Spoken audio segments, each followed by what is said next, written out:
Buenas tardes. Muchas gracias a todos por venir a esta cuarta serie de Filópolis, nuestro seminario permanente de filosofía política, el cuarto año que se celebra.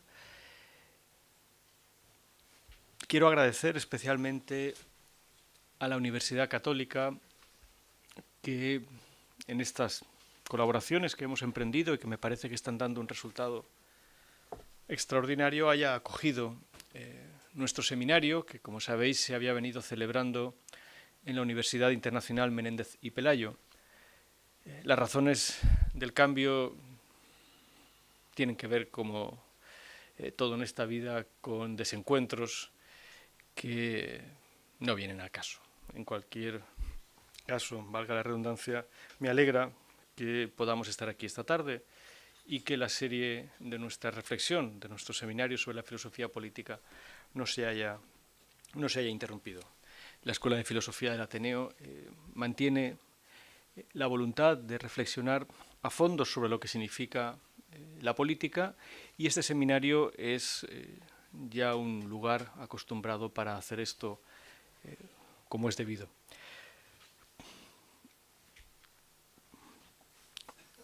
Hoy, además,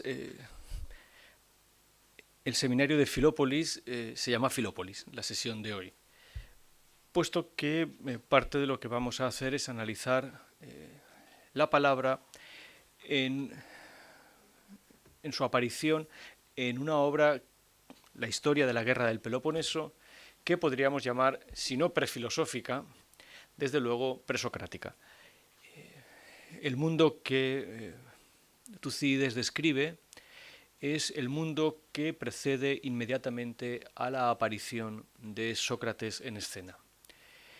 Es el mundo que precede a la aparición de los diálogos platónicos y que marca una manera muy clara de enfrentarnos al problema mismo que la palabra Filópolis nos dice. Filópolis, como sabéis, y este fue el motivo de que hace unos años escogiéramos la palabra, que aparece también en los diálogos de Platón. Filópolis significa el amor a la ciudad. Nosotros no hemos llamado a nuestro seminario filosofía. Decimos que este es un seminario permanente de filosofía política, pero el nombre es Filópolis porque nuestra voluntad es examinar cuál es el grado de adhesión a una comunidad política que cada uno de nosotros puede decentemente tener. Y digo decentemente en el sentido clásico de la palabra, sin que nuestra adhesión, nuestra pertenencia, nuestra vinculación a una comunidad tenga sombras que impidan que efectivamente esa adhesión sea sana. Ese es el objetivo. Buenas tardes. Ese es el objetivo de nuestro seminario, que este año varía un poco su formato. Tendremos 4 sesiones. La primera es esta, sobre Tucídides y la guerra del Peloponeso, una vieja aspiración a dedicarnos a examinar a Tucídides. Seguiremos con el examen de la dictadura de Sila que hace Luis Vives. Seguiremos con Carl Schmitt y el concepto de lo político, una de las variaciones del concepto de lo político, y acabaremos con el concepto de parresía, de franqueza, en Foucault. Creo que el seminario este año es coherente y es completo. Pero insisto, nuestra voluntad, desde que empezamos a hacer esto, es examinar a fondo cuál puede ser el grado real, decente, sano, de vinculación a una comunidad, en el sentido de una comunidad política. Todas las comunidades lo son, naturalmente. Me complace además que el seminario de esta tarde, como ya venía siendo la tónica en otros años, lo comience alguien que todavía está estudiando en la universidad, una estudiante de filología clásica. Me agrada decir que ha sido alumna mía en el bachillerato y que seguramente algo ha tenido que ver la filosofía en la orientación de su vida. Nos gustaría mucho que Filópolis fuera el lugar en el que las personas muy jóvenes que están empezando a estudiar, a orientarse, tengan algo que decir. Esto no es frecuente en los lugares académicos, pero debe ser una pauta. De alguna manera hemos de ofrecer a las personas que están empezando los modos de demostrar que tienen algo que decir. Pueden publicar, pero también es muy importante que participen en estas conversaciones que nos proponemos mantener todo el tiempo que podamos. Si no lo hiciéramos así, perderíamos el sentido real de una conversación filosófica, que es el de la educación. Es el de permitir que entre una generación y otra haya los suficientes nexos como para que una de las raíces de la comunidad, que es el paso de la juventud a la madurez, se produzca con tranquilidad y con la confianza adecuada de que efectivamente los que vienen detrás lo van a hacer mejor que nosotros. No hay ninguna otra condición para la enseñanza que esa. A mí me gusta mucho repetir un verso de Borges que creo que define a cualquier profesor: haber enseñado lo que no sé a quienes sabrán más que yo. Ese es el sentido real de que esta tarde Maya Ayuso esté con nosotros como estudiante de Filología Clásica para hablar y decir lo que sabe sobre Tucídides. En su planteamiento me ha hecho ver algo que constituye para mí la primera enseñanza del seminario. Me ha hecho ver la importancia de la escritura trágica para la escritura de la historia. Cuando me lo dijo, confieso que es algo que me hizo pensar mucho. Es la primera enseñanza, como digo, de nuestro seminario. Recordé una de las pautas que Walter Benjamin daba para la lectura, y es encontrar siempre la falsilla. Lo que Benjamin en muchas ocasiones a lo largo de su obra llama schablone, la falsilla con la que un escritor escribe y que siempre existe. A propósito de Kafka, cuando Benjamin lo dice, habla de la teología y habla de la teologische Schablone, de la falsilla teológica con la que Kafka está escribiendo. Pero Benjamin encuentra esa falsilla en muchos otros autores, Dostoyevsky, naturalmente Goethe. Es bueno pensar que tal vez la falsilla de la escritura de la historia de Tucídides sea la tragedia. Eso nos llevaría a pensar, y engarzo con lo que he empezado diciendo, que este mundo que tenemos delante esta tarde es un mundo presocrático y que tal vez los diálogos platónicos tengan muchas falsillas. Y seguramente una de ellas es la tragedia, pero seguramente también una de ellas es la escritura de Tucídides, del que sabemos poco como autor y de cuya historia no tenemos muchos más datos que la propia historia que él nos cuenta. Esto es importante porque nos permite un diálogo sin casi interferencias. La misma historia de Tucídides es una falsilla para muchísimos otros textos en la historia del pensamiento y de las ideas políticas. Uno de ellos, quizá el más conocido por todos, es el hecho de que Hobbes tradujo a Tucídides y que la traducción de la historia de la guerra del Peloponeso al inglés que emprende Hobbes es la falsilla de Leviatán. Lo cual equivale a decir que tenemos delante la falsilla del Estado moderno. El Estado moderno se constituye con el Leviatán de Hobbes, que a su vez es una discusión con los textos maquiavélicos, pero la falsilla clásica es precisamente la historia de la guerra del Peloponeso. Tenemos constancia de que Hobbes escribe Leviatán sobre las líneas mismas de la historia de la guerra del Peloponeso.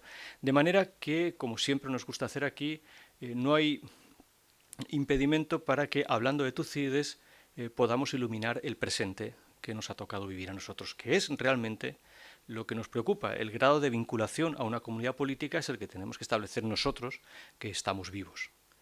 Eso significa que tenemos que saber cuál es el grado de vinculación con los que nos han precedido y la preparación que nosotros podemos hacer. Pero todo esto es performativo aquí.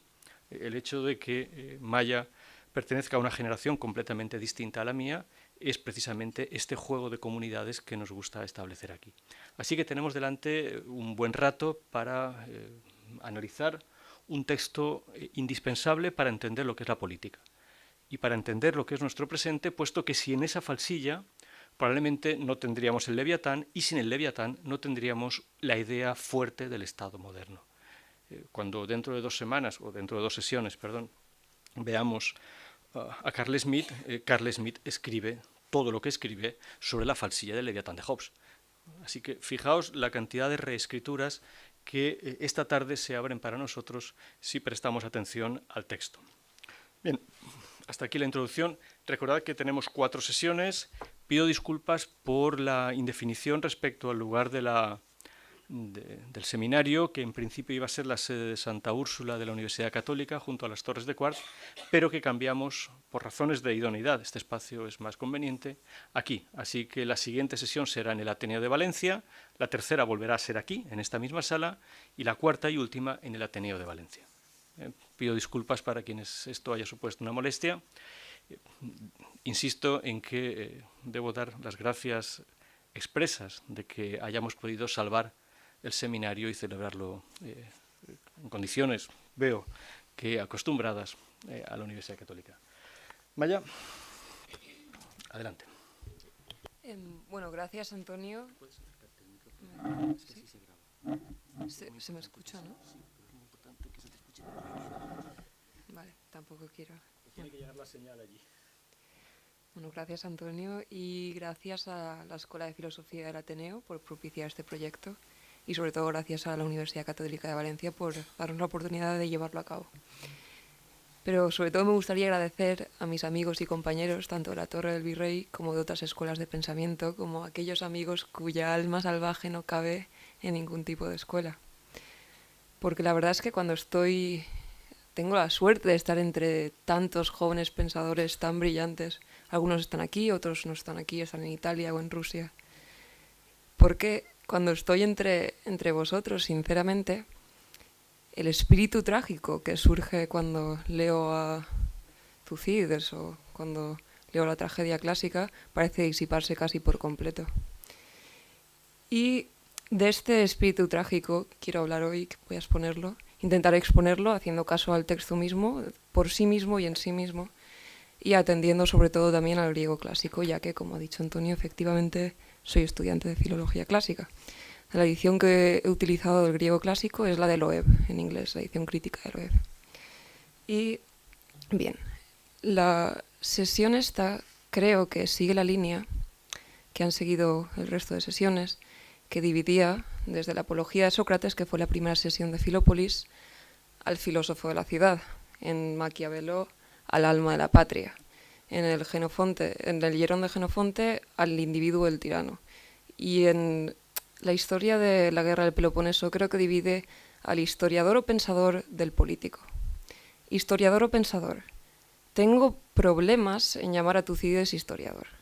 Bien, la palabra historia no aparece ni una vez en el texto de Tucídides, a diferencia de en el texto de Heródoto. Es más, creo que para diferenciarse del texto de Heródoto, investigación significa, quiero decir, historia significa investigación. Investigación es en plural neutro en griego. Pero Tucídides no utiliza esta palabra, que considera débil historia. Esa palabra es lo que hace, eso es lo que hace Heródoto, que habla de cosas más o menos inocentes, más o menos míticas, anécdotas religiosas, folclore. Yo no voy a hablar de eso, yo voy a hablar de tecmeria. Tecmeria es una palabra mucho más fuerte que investigación, significa hechos de los que soy efectivamente testigo. Eso quiere decir, cuando hablamos de Tucídides como el padre de la historia moderna o de la historia científica, tenemos que tener en cuenta que él mismo se pone por encima de la historia. ¿En qué posición se pone en el momento en que se pone por encima de la historia? No lo tengo demasiado claro. Leo Strauss lo llama historia política.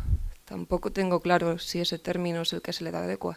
Yo he decidido llamarlo pensador, porque es que no creo que sea filósofo, no creo que sea político, porque desde luego se aleja de la política tremendamente. Una de las razones por las que...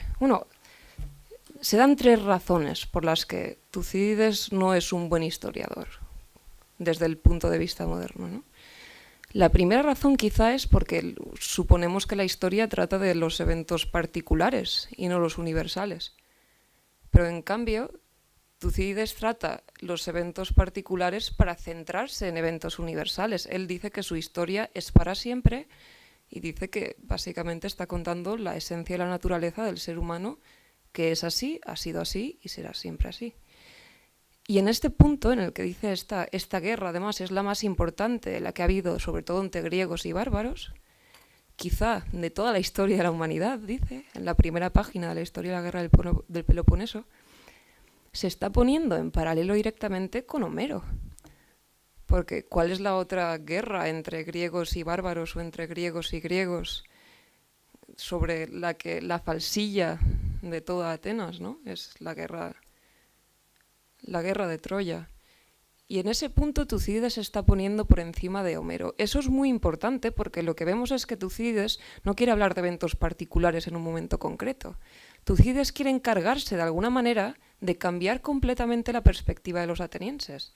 No quiere o no ve útil ya el mito constitutivo de la poesía. Y voy a usar palabras de Cicerón, ya que vimos a Cicerón en la primera sesión de Filópolis del año pasado, en los Historia de los Romanos. Al inicio de las leyes, Cicerón decía: está la verdad poética y la verdad de testigos.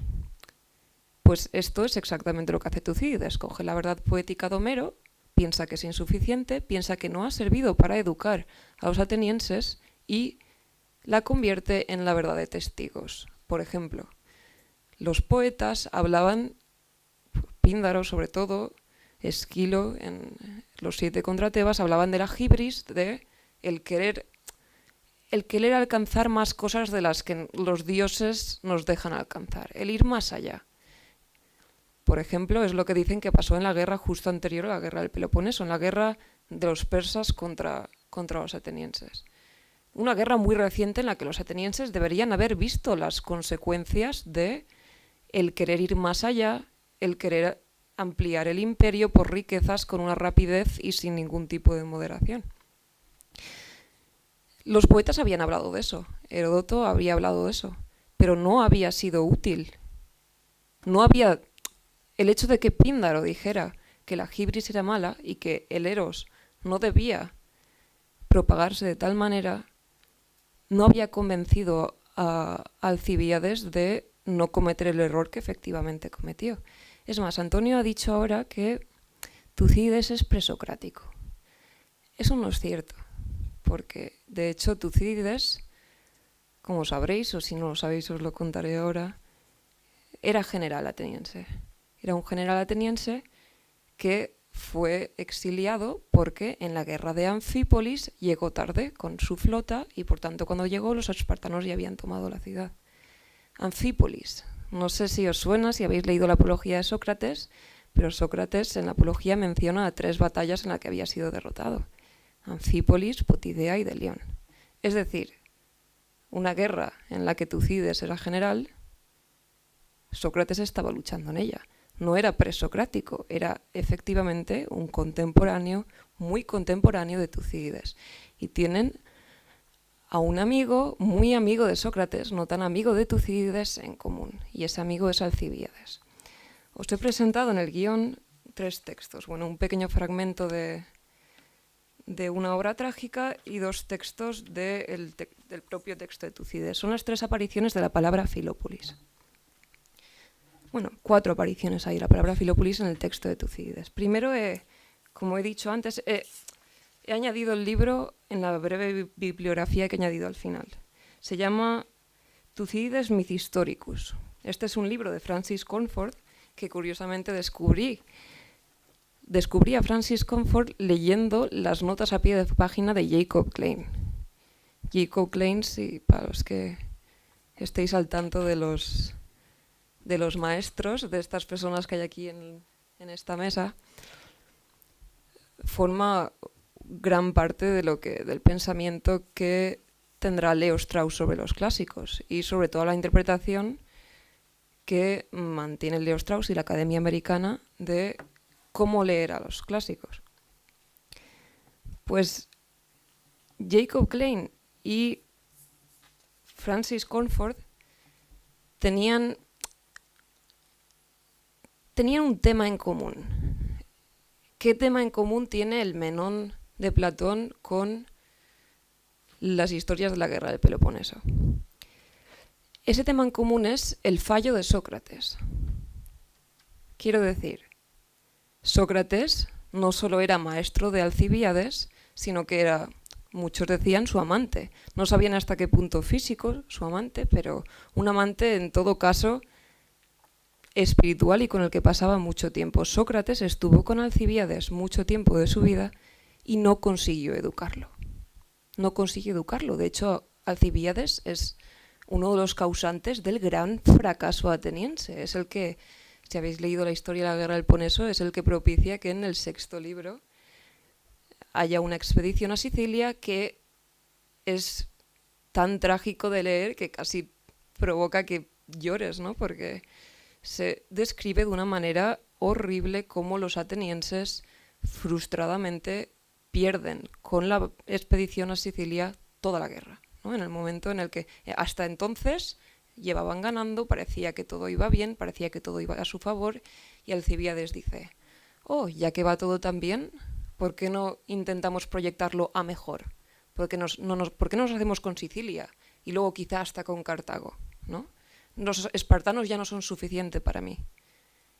Que ese impulso de Eros tan fuerte, ese impulso por el poder, por más de falta de moderación, venga del alumno más preciado, o al menos con el que más contacto tuvo, erótico, de Sócrates, es realmente decisivo. Nos estamos enfrentando aquí a las consecuencias, o no las consecuencias directas, o unas consecuencias de que Sócrates no fuera capaz de moderar a Alcibíades. Que no estamos hablando de algo presocrático, estamos hablando de algo que está pasando a la vez. Es retomar la narrativa socrática y platónica, por ejemplo. De la misma manera que en Platón, si leemos el Parménides, parece que Sócrates está como subyugado por las opiniones de sus maestros, pero en cambio leemos el resto de diálogos y vemos que no les ha hecho ni el más mínimo caso. Lo mismo pasa con Alcibíades. No nos muestra Platón que Alcibíades fracasa. Tenemos que ir a Tucídides para ver que Sócrates ha fracasado. Y eso es tremendamente trágico. Es más, la pregunta de por qué ha fracasado la responde Tucídides, no la responde Platón. Entonces estamos hablando de que efectivamente lo que tenemos entre manos es una continuación, no ni siquiera algo presocrático, una continuación de la narración platónica de qué pasa con la política, cuáles son las consecuencias de solo centrarse en la política y no en algo superior. Y esas son las consecuencias que tiene Alcibíades. En todos los textos clásicos griegos que hay, no han habido tantas menciones a la palabra Filópolis como en el párrafo este que he entregado de Alcibíades. Aparece 3 veces la palabra Filópolis. El párrafo, si lo habéis leído, es horrible, ¿no? Alcibíades, no sé si lo sabéis, pero primero era un general ateniense. Luego dijeron que había cometido actos sacrílegos, así que decidió unirse al enemigo de los atenienses, con los espartanos. Fue con los espartanos para decirles, voy a contaros todos los secretos de los atenienses para que podáis efectivamente ganarlos. Aunque yo supuestamente soy Filópolis, ¿no? Yo soy Filópolis, pero no podéis echarme en cara que no sea Filópolis porque haya ido con el enemigo para destruir la ciudad. Es más, hasta se llevó mal con los espartanos y se fue a Persia. Y solo porque se fue a Persia. Y los atenienses pensaron, uy, quizá si Alcibíades está en Persia puede dejarnos flota persa, ¿no? Entonces, y volvieron a llamar a Alcibíades. Alcibíades es un personaje que se declara Filópolis y en cambio es el que más ha destrozado y traicionado a Atenas de todos los personajes de la historia de la guerra del Peloponeso. Y es el que se declara 3 veces Filópolis. Quiero decir que cuando llamamos a este curso Filópolis, tenemos que tener en cuenta de que el máximo representante de la palabra es Alcibíades. Y Alcibíades representa el fracaso de Sócrates. Este es el punto que quería tomar y que me ha inspirado Antonio cuando ha dicho que Tucídides es presocrático. No creo que Tucídides sea presocrático y no creo que se deba tomar como una lectura aparte de los diálogos platónicos. Creo que se debe de tomar como una lectura al lado de los diálogos platónicos. Es más, filósofos que siguen la línea de Leo Strauss como Altman, Antonio, creo que tú conoces a Altman, sugieren que sin la lectura de Tucídides hay diálogos platónicos que son absolutamente incomprensibles, como por ejemplo el Menéxeno. Es decir, ¿es Tucídides un historiador? ¿Es Tucídides un filósofo político? ¿Es Tucídides un filósofo? ¿Es Tucídides un político? La verdad es que no lo tengo claro. He venido aquí con más preguntas que respuestas, porque lo que me he encontrado es a un hombre que ha escrito su historia en un molde de educación básicamente trágica. Su respuesta parece ser trágica, ¿no? El hombre está condenado, si lleva una vida únicamente política, a cometer estos errores que son llevados aquí por una pulsión humana. El otro día fuimos a una conferencia de los del Círculo Internacionalista y me sorprendía al escucharlos usar la expresión trampa de Tucídides. Una de sus preguntas era: ¿caerán China y Rusia, no, China y Estados Unidos en la trampa de Tucídides? ¿No? Digo, sigue siendo relevante, por lo visto, hasta en las esferas bastante populares de la política. Quiere decir que 2500 años después, Tucídides sigue teniendo razón. La política efectivamente lleva a los mismos problemas llevado por X pulsiones humanas de las que no aprendemos, de las que somos alcibíades y que por lo visto la filosofía no puede evitar.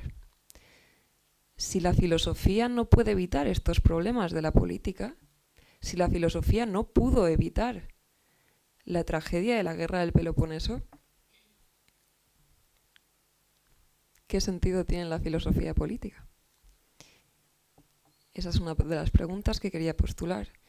Pero voy a proponer yo, no una respuesta, sino una observación. Y es que hay un Estado, que es el Estado romano, que se basa casi completamente en el género de la historia. Se habla de Ovidio, se habla de la Eneida, pero en última instancia lo que los romanos más leían y lo que más honor conllevaba era la escritura de la historia. Es más, en la última sesión lo que decía Antonio es que no es tan importante la filosofía romana como la historia romana. Pero el Estado romano, que es una división de poderes, parece tener en cuenta la tragedia de Tucídides. Quiero decir, creo que la tragedia de Tucídides, unida a la tragedia de Sócrates, es una especie de metatragedia que se cura a sí misma. Es decir, sí, es trágico, pero es trágico porque es únicamente político. Es decir, esto es lo que pasa si efectivamente no te dejas llevar por Sócrates. Sí, quizás Sócrates no sea absolutamente efectivo. Sócrates no tiene un poder casi ejecutivo de decir, haz esto y efectivamente pasa. Es más, esa es la gracia de todo. El filósofo no puede hacer política y por eso no puede obligar a Alcibíades a hacer nada. El poder de la filosofía no puede ni siquiera llamarse poder, porque la filosofía pone en duda el mismo poder. Pero en cambio, lo que vemos en el Estado romano, o lo que puede pasar si hacemos caso a Tucídides, o a la lectura de la historia clásica, no a la lectura de la historia moderna, es precisamente que a través de la lectura de autores como Tucídides podamos ver que la política no es siempre la solución a absolutamente todo. O por decirlo de otra manera, para que la política no termine siendo absolutamente trágica, tiene que participar de algo más. Y este algo más es de lo que participa Tucídides, es de lo que participaba Jenofonte, es de lo que participa Platón. No sé si llamarlo filosofía y no sé si llamarlo pensamiento, pero creo que voy a llamarlo abstracción o capacidad de moderación. Y con esto creo que voy a dejarlo ya y que Antonio siga la discusión.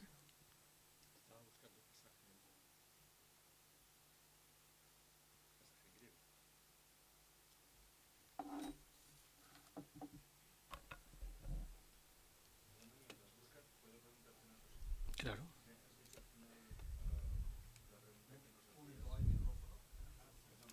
Sí.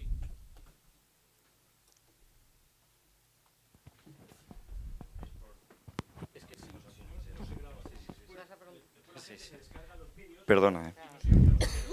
Habías planteado la pregunta de qué sentido tiene la filosofía política si al final había llevado a la tragedia de la guerra del Peloponeso. Y he querido entender que decías que en el Estado romano, con las lecturas de Tucídides y tal y cual, se llega a la conclusión de que la política no bastaba, de que debía tener algo más, ¿no? Como la filosofía. Entonces, en realidad seguimos con la misma pregunta. ¿Qué sentido tenía la filosofía política? Ahí es donde me he perdido. Es que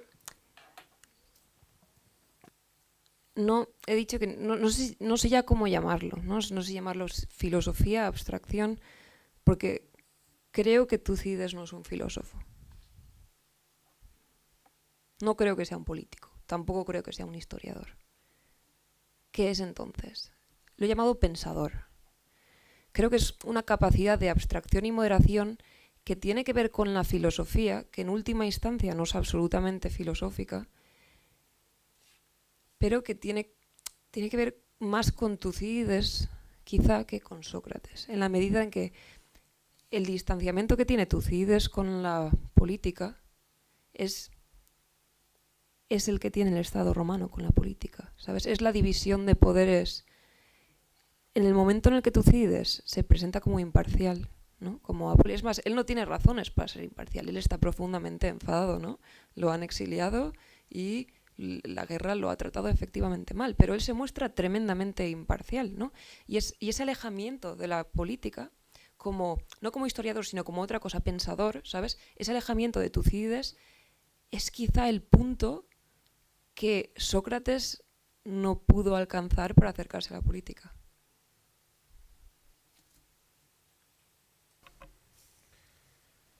¿Hay alguna otra pregunta? Bueno, yo sí que tengo, claro. O algunas observaciones. Este es el... Sí, no me deja poner el libro 6. A ver si me deja 6 ahora, ¿no? 92, que es pasaje clave, ¿no? A ver si lo carga. En cualquier caso, vamos a ver.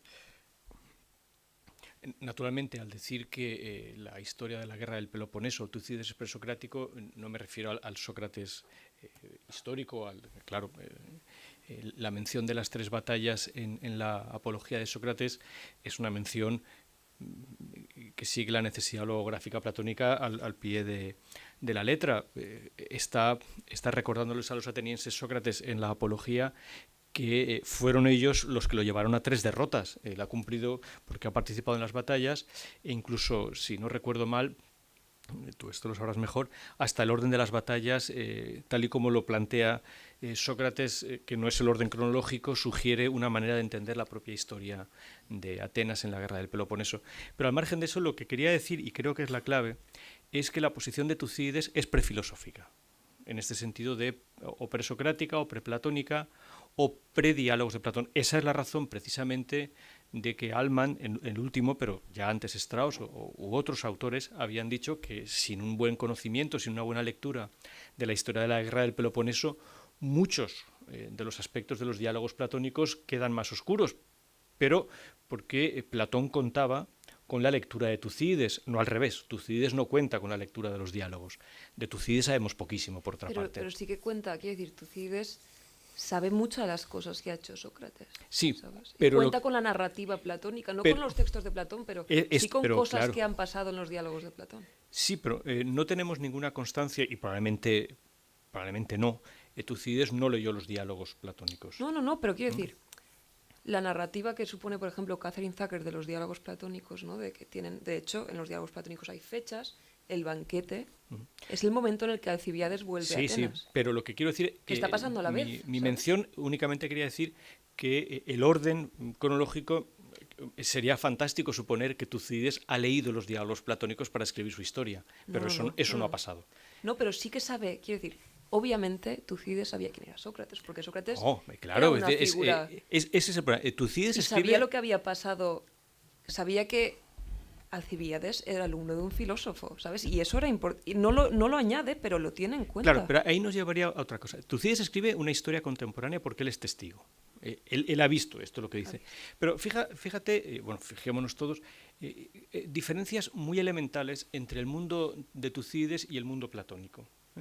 De hecho, todo nuestro seminario necesariamente tiene que pasar una y otra vez por el filtro platónico o no hay manera de entender lo que es la política. Es decir, esto es un seminario.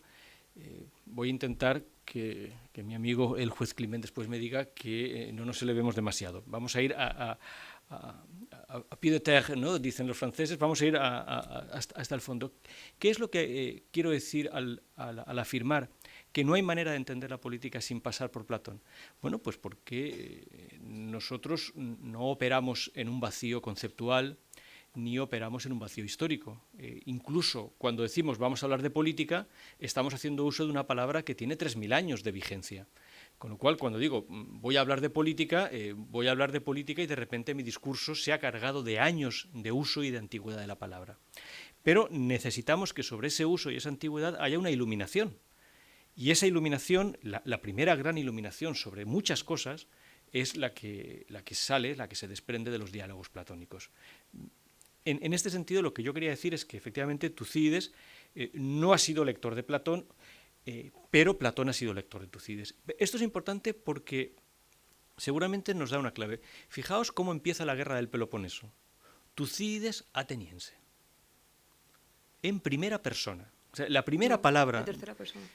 Sí, pero decir que es su nombre. La primera palabra de la historia de la guerra del Peloponeso es su nombre. Muchas veces hemos hablado aquí de la importancia de las primeras palabras en los textos clásicos. Para el que no haya estado, lo resumo muy brevemente.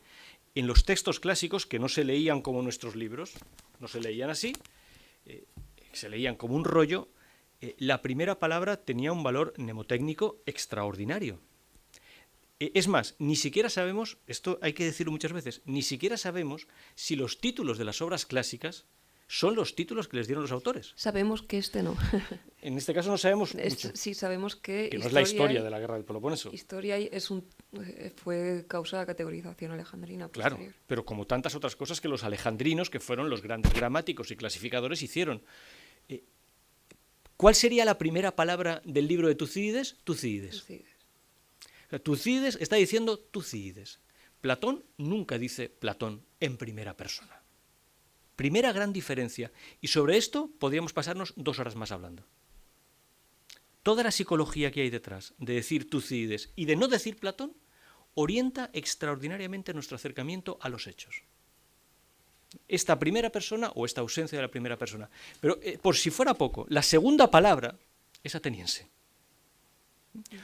Si vamos a la gran obra de Platón, que es la República,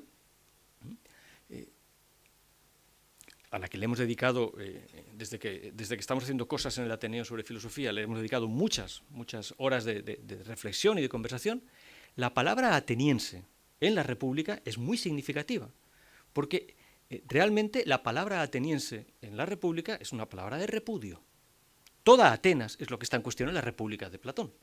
Es más, la mención de ateniense real en la República está vinculada a Temístocles, un personaje de la historia de la guerra del Peloponeso, que en la tradición es el hombre que acaba recibiendo el terrible epíteto de Aner Apolis, el hombre que no tiene ciudad. El peor insulto es mucho peor que desterrado. Que aparece aquí. Creas, es más, Strauss cita a un, no dice qué historiador, pero dice, un historiador clásico dice que la historiografía debe ser escrita por un Aner Apolis. Claro, la historiografía, pero el peor insulto que los... Adelante, Ginés. Estamos en plena discusión sobre quién es y no es Apolis. No me refiero... Claro que Strauss tiene razón al decir, ¿quién es el más capacitado para escribir la historia? Aquel que ha sido desterrado. ¿Por qué? Porque precisamente por estar fuera tiene la mirada completa sobre las cosas, no está dentro. Claro. Pero fijaos cómo se presenta Tucídides. Tucídides ateniense. Son 2 apelativos que orientan tanto nuestra lectura, vamos a decirlo así, que sesgan tanto la lectura. Pero yo creo que es adrede. Quiero decir, sí, es adrede para que tú digas, entonces estará de parte de los atenienses. No. Claro que no. No es que diga que está de parte de los atenienses. No está de parte de lo que ha pasado en Atenas. No está de parte de nadie. No, pero sí que es algo. Tucídides ateniense. Este hombre mantiene una prestancia de lo que significa ser ciudadano, o de lo que nosotros acabaremos llamando Filópolis. Esto es, este hombre, Tucídides, a diferencia del cosmos de pensamiento, que es... ¿quién es? a diferencia del cosmos de pensamiento que son los diálogos platónicos, mantiene la preocupación por esto. Fijaos, además, el pasaje que tú has seleccionado, que es formidable porque es donde está el peso de Filópolis en la historia de la guerra del Peloponeso, es el que viene inmediatamente después del acontecimiento o de las páginas más oscuras de la historia de la guerra del Peloponeso, que es la embajada a los Melios. Quienes recordéis este episodio sabréis que la embajada a los Melios es el momento en que Atenas se descubre como lo que es. Sí. Es decir, a partir de ahora, cualquier persona que venga a nuestro seminario debe saber que ya no puede viajar a Atenas impunemente. Es decir, no hay turismo intelectual. Una persona que va a Atenas a ver la Acrópolis debe saber que la Acrópolis se levanta sobre los cadáveres de los Melios. Esto es lo que debe saber. No podemos ir a ver la Acrópolis y decir, no, nada. Es el imperialismo ateniense que Claro. Tucídides ha descrito perfectamente en el libro quinto, cuando dice qué es lo que le hacen los atenienses a los melios cuando los melios no quieren formar parte del yugo ateniense. Lo que esto quiere decir es lo siguiente, fijaos, ¿qué es lo que la historiografía tradicional nos ha legado? El esplendor de Atenas, la Atenas clásica, el Partenón. Pero bueno, vamos a ver, pero es que nadie ha leído a Tucídides. Claro. Es que nadie ha visto que Atenas es, en el fondo, simplemente la voluntad de poder. Y tragedia. Y, naturalmente, la tragedia. Es decir, esta es la importancia, por eso el término de Walter Benjamin es tan importante. Porque Walter Benjamin, caramba, lo vimos aquí hace 2 días a propósito de Habermas y su lectura o su recuerdo de Benjamin. Cuando Benjamin dice, la historia debe ser una historia anamnética, hemos de recordar permanentemente lo que ha sucedido con las víctimas, esto es, con los oprimidos. Pero eso no lo ha descubierto Walter Benjamin. ¿Cuál es el sentido de la minuciosa descripción de la embajada a los Melios que tiene lugar justo antes de que por si acaso no nos quedara claro qué es lo que realmente constituye Atenas, Tucídides ateniense, se nos describa efectivamente el fracaso de Sócrates, que es el segundo punto importante que tú has destacado aquí. Claro, fijaos que lo que tenemos que hacer es, por eso yo he empezado haciendo una acotación que quería que se mantuviera hasta donde sea posible, porque los hilos son muy finos, las separaciones son muy finas. ¿Qué quiere decir el fracaso el fracaso de quién? ¿De Sócrates? ¿De Platón? Es más, puede que Sócrates haya fallado. No, si es que en el Alcibiades primero de Platón hay un Es pasaje... que hay 2 Alcibiades. ¿Sí? El primero, 104 creo que es. Hay un pasaje en el que Sócrates dice, ahora mismo lo que más me importa en el mundo es que Alcibiades no se vuelva corrupto y que intenta poner todos sueros porque parece que la palabra Alcibiades no puede no ser acompañada por la palabra salvaje, ¿no? Claro. Todo el eros que tiene enorme Alcibiades, que se ha conducido a la virtud. Sócrates parece absolutamente obsesionado con la idea de que Alcibiades se ha convertido. Claro, pero vamos a suponer que Sócrates haya fallado. Pero a mí lo que me interesaba destacar cuando he dicho esto que tenemos delante, esta obra inmensa, ¿de acuerdo? Que esta obra inmensa ahora la podemos leer nosotros traducida al castellano o en la edición de bolsillo de la Everyman, ¿no? Library. Pero, ¿cómo llega hasta nosotros? Recordad que llega hasta nosotros cuando Hobbes la traduce.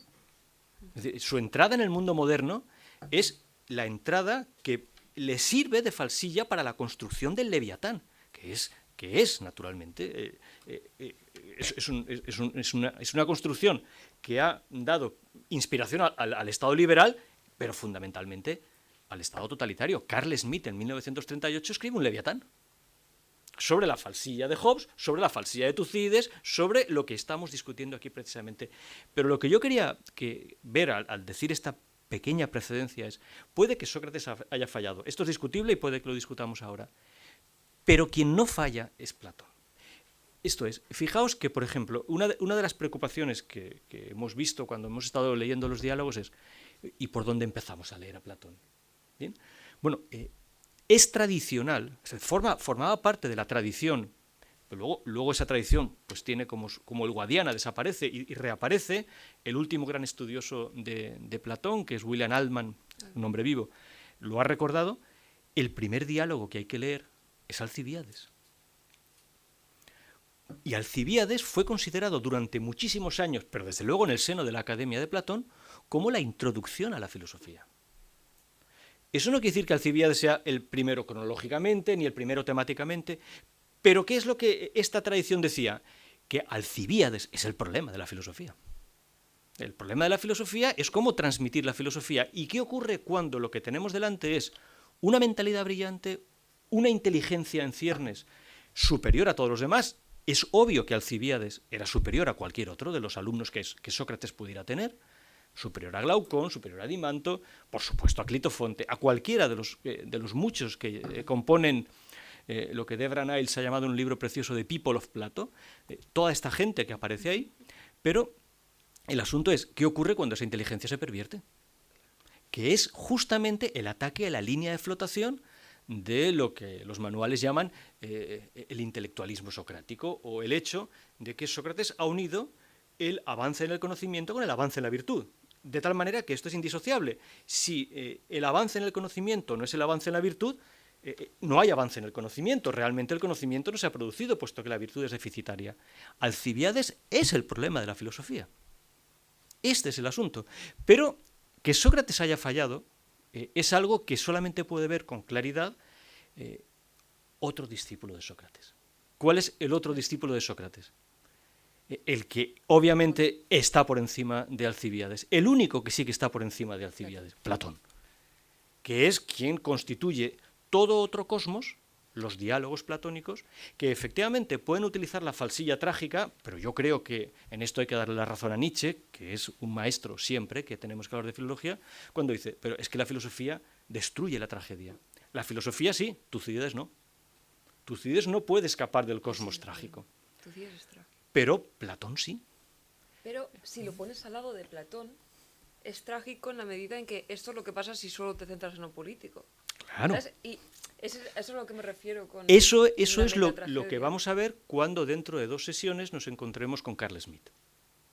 Y cuando Carl Smith quiera hacer de esto, Clara Ramas nos hablará muy bien, cuando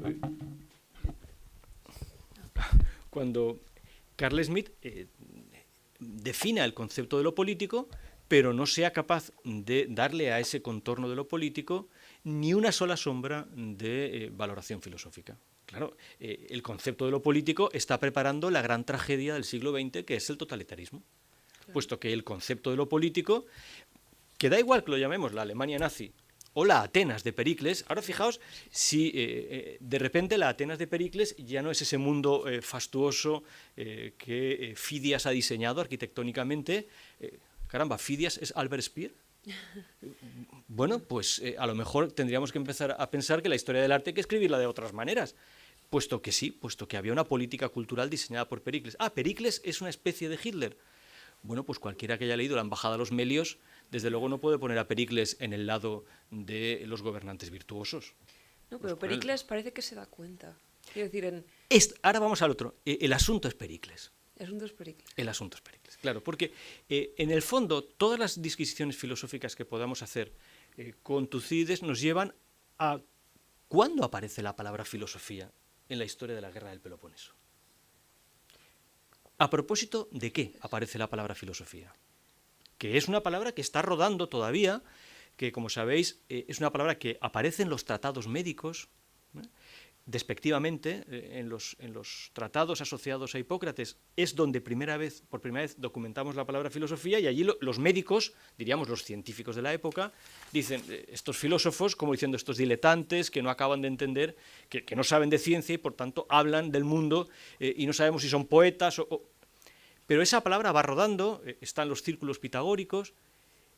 Lo formidable, lo que verdaderamente nos interesa con una mirada de historiadores del pensamiento, con un seminario como este, es cómo esa palabra completamente desacreditada, puesto que los pitagóricos eran una secta, es lo que nosotros hoy llamaríamos una secta, los científicos de la época la desacreditan, cómo esa palabra acaba siendo aceptada por el círculo platónico.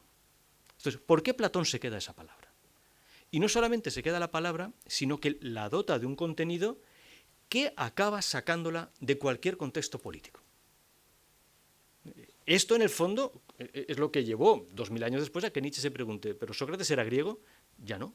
La filosofía se ha salido de cualquier contexto político, pero eso es una operación que diseña Platón, y nunca sabremos muy bien por qué se queda con esa palabra, puesto que tenía a su alcance otras. Podría haber dicho de lo que estaba haciendo que era otra actividad. La palabra no estaba acreditada como tal. De hecho, hasta la palabra asociada a filosofía que circulaba por Atenas era sofista, que era otra palabra desacreditada. Es un gran esfuerzo conceptual el de Platón, el de diseñar primero su propio cometido. Pero estoy seguro de que lo hace porque la última gran obra del espíritu clásico, la obra que él tiene delante, cuando se pone a preparar los diálogos platónicos, es la historia de la guerra del Peloponeso. La última gran producción que tiene delante ya no es ni la tragedia ni la comedia, que han quedado atrás, en parte porque el propio deterioro de la ciudad de Atenas ha hecho que Atenas no esté en condiciones de mantener el estatus público del teatro. Es decir, una ciudad destrozada por la guerra, por la peste y por la guerra, no está en condiciones de celebrar grandes acontecimientos teatrales. La tragedia y la comedia han desaparecido de la escena, nunca mejor dicho la imagen. Y por tanto, la gran obra espiritual que tiene delante, en ese momento, es esto que Maya ha dicho muy bien, que Tucídides no presenta como historia. ¿Qué clase de género es esto que conocemos como Guerra del Peloponeso y que yo pienso que los griegos conocían como Tucídides ateniense? Este era el título real. ¿Qué cosa es la que de repente Tucídides ateniense ponía sobre la mesa en una ciudad que debéis pensar que estaba derrotada, destruida, que estaba atravesando a una velocidad de vértigo solo superada en la historia por lo que pasa en la Revolución Francesa?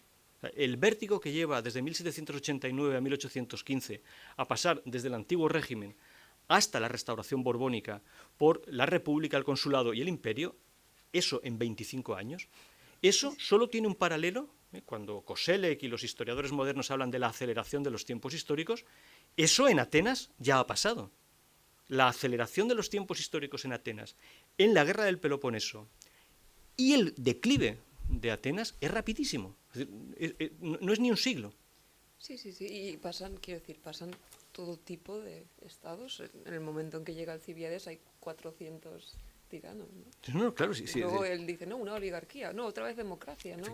Pasan por una cantidad innombrable de tipos de Estado, por eso... Es una aceleración de los tiempos históricos. Entonces, ¿qué es lo que Platón... Vosotros tenéis que imaginaros la absoluta novedad que supone que de repente nos encontremos sobre la mesa del espíritu, sobre las cosas que uno tenía que saber para poder tener opinión, algo que ¿a qué se parecía? Bueno, pues parece que no es una tragedia, parece que no es representable en público, parece que tampoco se leyó. Sabemos que las historias de Heródoto se leían en los círculos de Pericles. Entonces, Heródoto lee en voz alta sus historias ante Pericles, Protágoras, Fidias. Son lecturas en voz alta. Heródoto es un viajero, es extranjero. Naturalmente, cuando la peste haga estragos, todos los extranjeros saldrán corriendo de Atenas porque son desterrados como causantes de aquello. Pero en el momento del gran esplendor ateniense, las historias se leen en voz alta. Las historias de Heródoto tienen representación pública.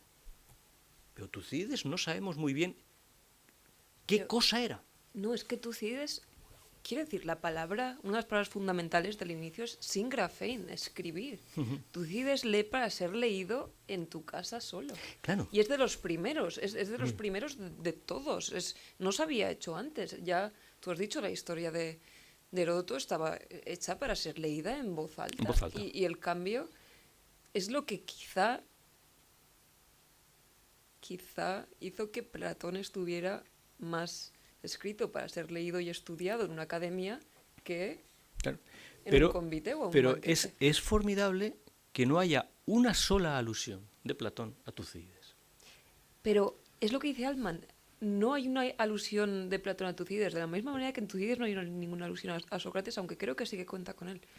Pero hay diálogos platónicos que no se entienden sin la lectura de Tucídides. En el Menexeno tú no entenderías nada sin la historia de la guerra del Peloponeso. Pero Platón no está diciendo, amigos, tenéis que leer esto. Lo que sugiero es, una de las razones por las cuales contamos con la filosofía, y por eso aquí estamos esta tarde haciendo un seminario de filosofía política que se llama Filópolis, que ahora mismo nos obliga a nosotros. Vamos a ver. Atenas de Pericles. Florencia de los Medici, todas estas grandes construcciones que en el fondo son naturalmente... nadie uniría esta serie Atenas de Pericles, Florencia de los Medici, el siglo de Luis XIV, el libro de Voltaire, lo digo para cuando alguien piense en términos de ilustración, el siglo de Luis XIV hay que leerlo porque es la alabanza del despotismo ilustrado más clara que se haya hecho. Pero bueno, vamos a suponer esta serie. La Atenas de Pericles, la Florencia de los Medici, el siglo de Luis XIV, el Berlín de Hitler. Alguien diría, no, la serie está mal, hay algo que sobra. ¿O no? ¿O no? O eso nos advierte. Vamos a ver, ¿qué ocurre cuando, como en la primera página, nada más, porque parece que en la primera página Tucídides ha logrado amontonarlo todo. ¿Qué ocurre cuando en la primera página nos encontramos con que Tucídides dice, y Atenas, y Esparta, pero Atenas, porque no es una historia de Esparta, es fundamentalmente una reflexión sobre Atenas. Ojo, porque después Platón sí que... ¿Por qué? Es que sí, porque sí. Los atenienses no reflexionan, los espartanos no reflexionan, Claro. y se dedican a escribir discursivos. Claro, por eso, lo que a él le interesa es ¿qué ocurre con Atenas? Es que está aquí, Antonio. Después de la primera mención de Filópolis, que la hace Pericles... Déjeme que acabe. Es como durante la Guerra Fría. ¿A quién le ha importado nunca la historia de la URSS? No le interesa a nadie. Es más, cae el muro de Berlín y es como si la URSS no hubiera existido jamás. ¿Quién en su sano juicio dedicaría su vida a estudiar la URSS? Nadie. Ahora, estudiar la historia de los Estados Unidos es otra cosa. La historia de los Estados Unidos, no digo que la historia de los Estados Unidos no se ilumine, digo que la historia de los Estados Unidos merece la pena estudiarla. Es el mismo razonamiento de Tucídides. ¿Qué ocurre cuando Atenas se convierte en el momento, no en un momento de necesidad? Atenas no va a la guerra porque se encuentre necesitada, que es el argumento de la aparición de la guerra en la República de Platón. Iremos a la guerra porque... No, en el momento del máximo esplendor, no porque queramos lujos, sino porque los tenemos en demasía, porque ya Atenas no puede ser otra cosa, se entregan nada menos que a la destrucción. Esto es formidable.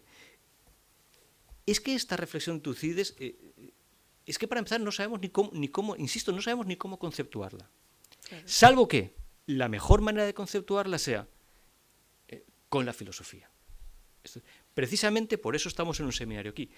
Si no tuviéramos esa herramienta que aparece con Platón, que está diseñada para salirse de cualquier contexto político, que es la filosofía, entonces estaríamos naturalmente condenados a no ser otra cosa que quienes repiten una y otra vez su adhesión a una vinculación política completamente claudicada y desde el principio llamada a la tragedia.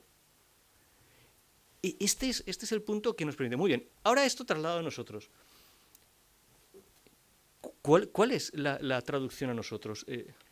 ¿Qué es Atenas para nosotros? Obviamente no podemos ser tan ridículos para pensar que sea Valencia. No da para tanto. Pero España tampoco da para tanto. ¿La Unión Europea? Un momento. Este punto es importante. Cuando tú has dicho la trampa de Tucídides respecto a China y los Estados Unidos. Bueno, ¿cuál es la trampa de Tucídides? Efectivamente, que nuestra vinculación a una comunidad política nos ciegue respecto al hecho de que es justo cuando nuestro grado de adhesión a una vinculación política es máximo, cuando estamos en las puertas de la tragedia. Claro, y además es que es el primer párrafo, ¿no? que el de Esquilo. Dice, hay dioses amados, filos daimones, ¿no? Daimon, que no es un dios, es algo a lo que apela Sócrates, que es como una mezcla entre un dios y un ser humano. Es una especie de ser divino o espíritu. Dice, proteged a la ciudad, ¿no? Mostraos como amantes de nuestro pueblo, Filópolis, y cuidad, Melesce. He señalado cuidad porque Melesce es de la misma raíz que Meleto, que es el que condena a muerte a Sócrates y al que Sócrates llama Filópolis, ¿no? En este pasaje de Esquilo de 7 contra Tebas, sí, los daimones amantes de la ciudad, Filópolis, efectivamente cuidan a la ciudad. Tebas no cae en esa guerra, pero no cae y es cuando empiezan todos los demás problemas, ¿no? Se matan dos hermanos entre sí, luego la hermana, luego Antígona, es decir, todas las tragedias parecen haber surgido del hecho de que los daimones Filópolis hayan funcionado, ¿sabes? De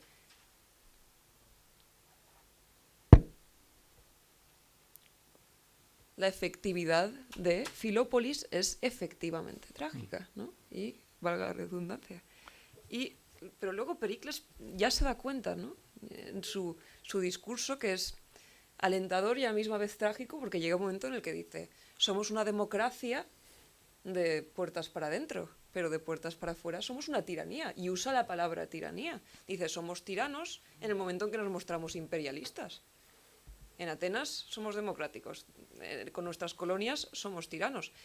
Y él dice: pero no puedo cambiar nada, porque sigo queriendo más, ¿no? Ese es el punto de Pericles, ¿no? El punto que quizá hace que mucha gente haya tendido a alabarlo, porque hay un momento en el que él se da cuenta, sigue, ¿no? Y la culminación de ese error es Alcibíades, pero él se da cuenta de lo que está haciendo.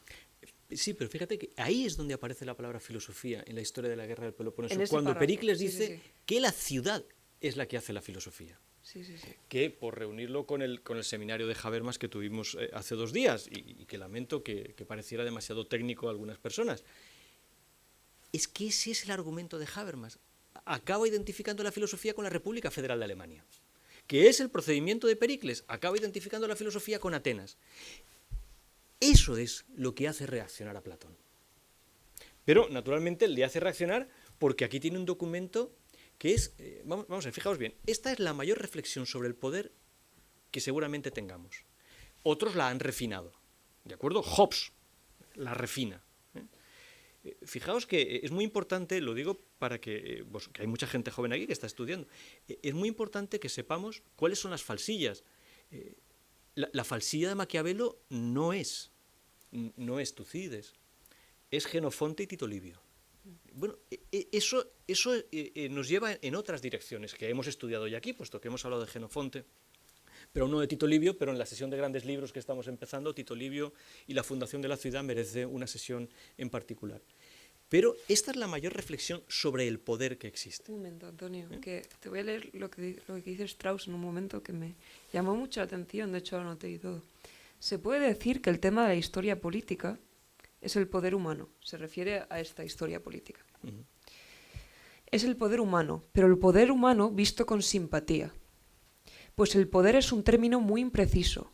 Hablemos, pues, de libertad y de imperio.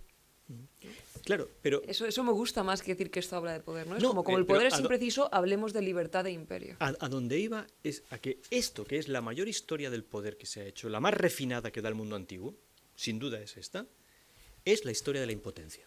Sí, de la tragedia. Que es el secreto mejor... Lo que quiero decir, vamos a ver, ¿para qué sirve un seminario como el nuestro?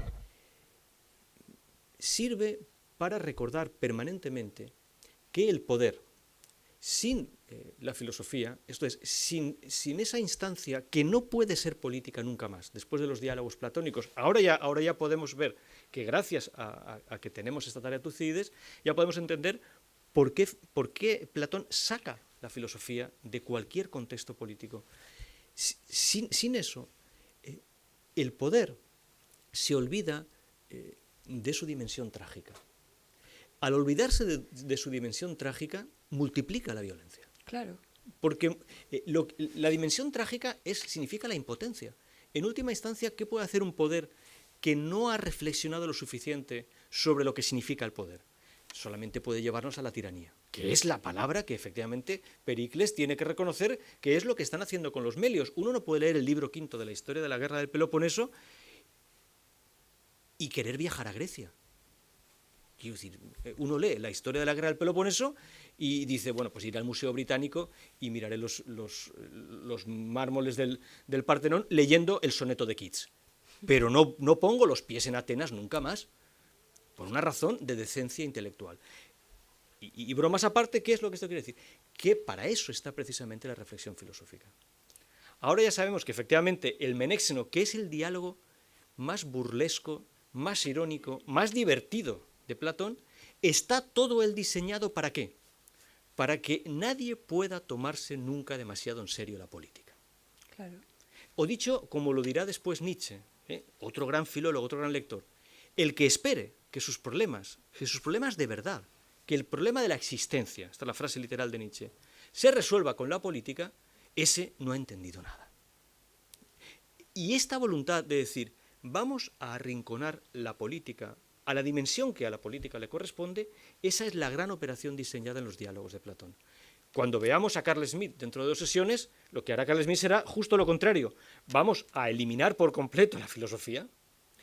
Él no habla de la filosofía, pero vamos a eliminar por completo el derecho natural, vamos a eliminar por completo las referencias a cualquier crítica. Y el concepto de lo político va a ser el concepto de toda la dimensión humana.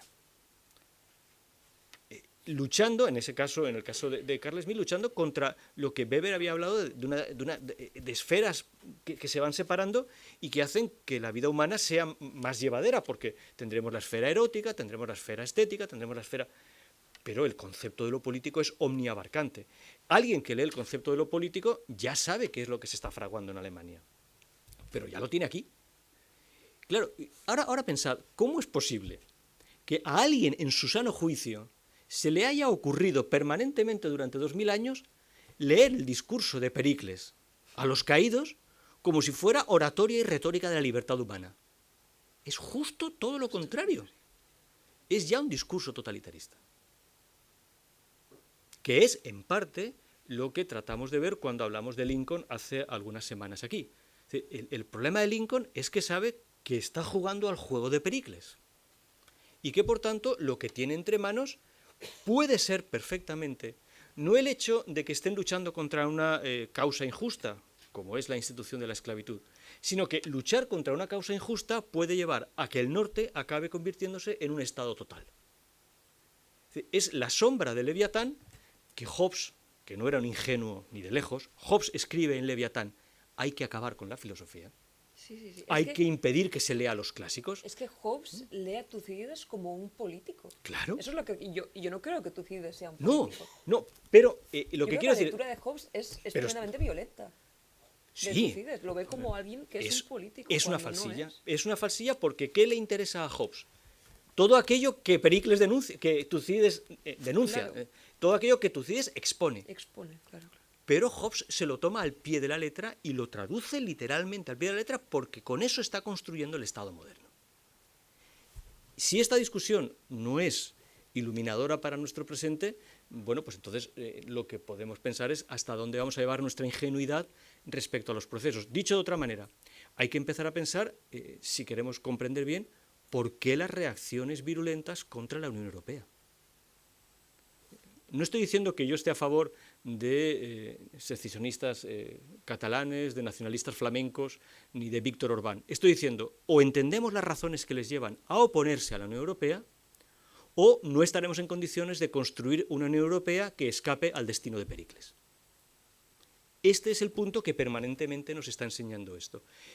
¿Qué es lo que quiere decir? Que no podemos, de nuevo, dejar la política a sus anchas.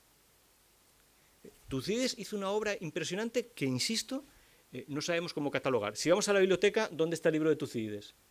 Historia. Sección Historia. O clásico. O clásicos, porque en el clásico cabe todo. Pero, ¿dónde ponemos esto? Claro, los alejandrinos dijeron, bueno, pues está Heródoto, está Tucídides, y luego Jenofonte, que acaba las helénicas justo donde Tucídides se detiene. Bien, bueno, así es fácil entenderlo todo. Es otra manera de convertir a Tucídides y a Jenofonte en... No es eso. No es eso. Yo creo que ahora ya tenemos, vamos sumando muchos seminarios. Ya empezamos a tener materia suficiente como para que, y esta tendría que ser la discusión con vosotros por no monopolizar, ¿cuál es el grado que nos queda de adhesión a una comunidad? ¿Hasta qué punto un seminario como el nuestro tiene que servir para saber en qué medida nosotros podemos decir, qué sé yo, Antonio Lastra europeo, Rubén Alepuz valenciano, Tucídides ateniense? Estas dos palabras que nos llegan desde hace 2400 años y que se ponen aquí encima de nuestra mesa para que nosotros digamos, bueno, ¿y ahora qué digo yo? ¿Qué hago con esto? Tengo que entenderlo, porque ahí está lo que pasa con los melios, ahí está el ejemplo de Alcibíades. Alcibíades es fundamentalmente un estudiante muy dotado, un estudiante inteligente, como todos los estudiantes y personas jóvenes y no tan jóvenes que hay en esta sala aspiran a ser. Ninguno aquí abdica de su inteligencia, pero Alcibíades era un hombre muy inteligente. pero está Platón. Este es el punto en el que nosotros tenemos que ponernos bien, y ahora ya de repente, yo creo que si alguno recuerda alguna clase que le hayan dado sobre Tucídides, verá que no se ha parecido en nada a lo que esta tarde hemos expuesto. No estamos capacitados para llamarlo historiador, no podemos pensar que es únicamente político, hay algunas palabras aquí que son formidables para nosotros, tenemos que ver cómo lograr este término. Pero bien, seguramente hay algún deseo de intervenir en la sala. Porque si no, empiezo a preguntaros yo. Claro, que es la otra opción de todo seminario, ¿no? Carlos Climent, claro. ¿Dirías que hoy también hemos sido demasiado técnicos? A mí me preocupa, como decía nuestro amigo Manuel Guillén Ginés, cómo acababa sus clases en Estados Unidos. ¿Qué te llevas? Parece ser que en Estados Unidos la palabra que el profesor la pregunta que debe hacer cuando acaba la clase es ¿qué te llevas? Muy bien, parece ser que de la tarde de Habermas tuviste dificultades en llevarte algo.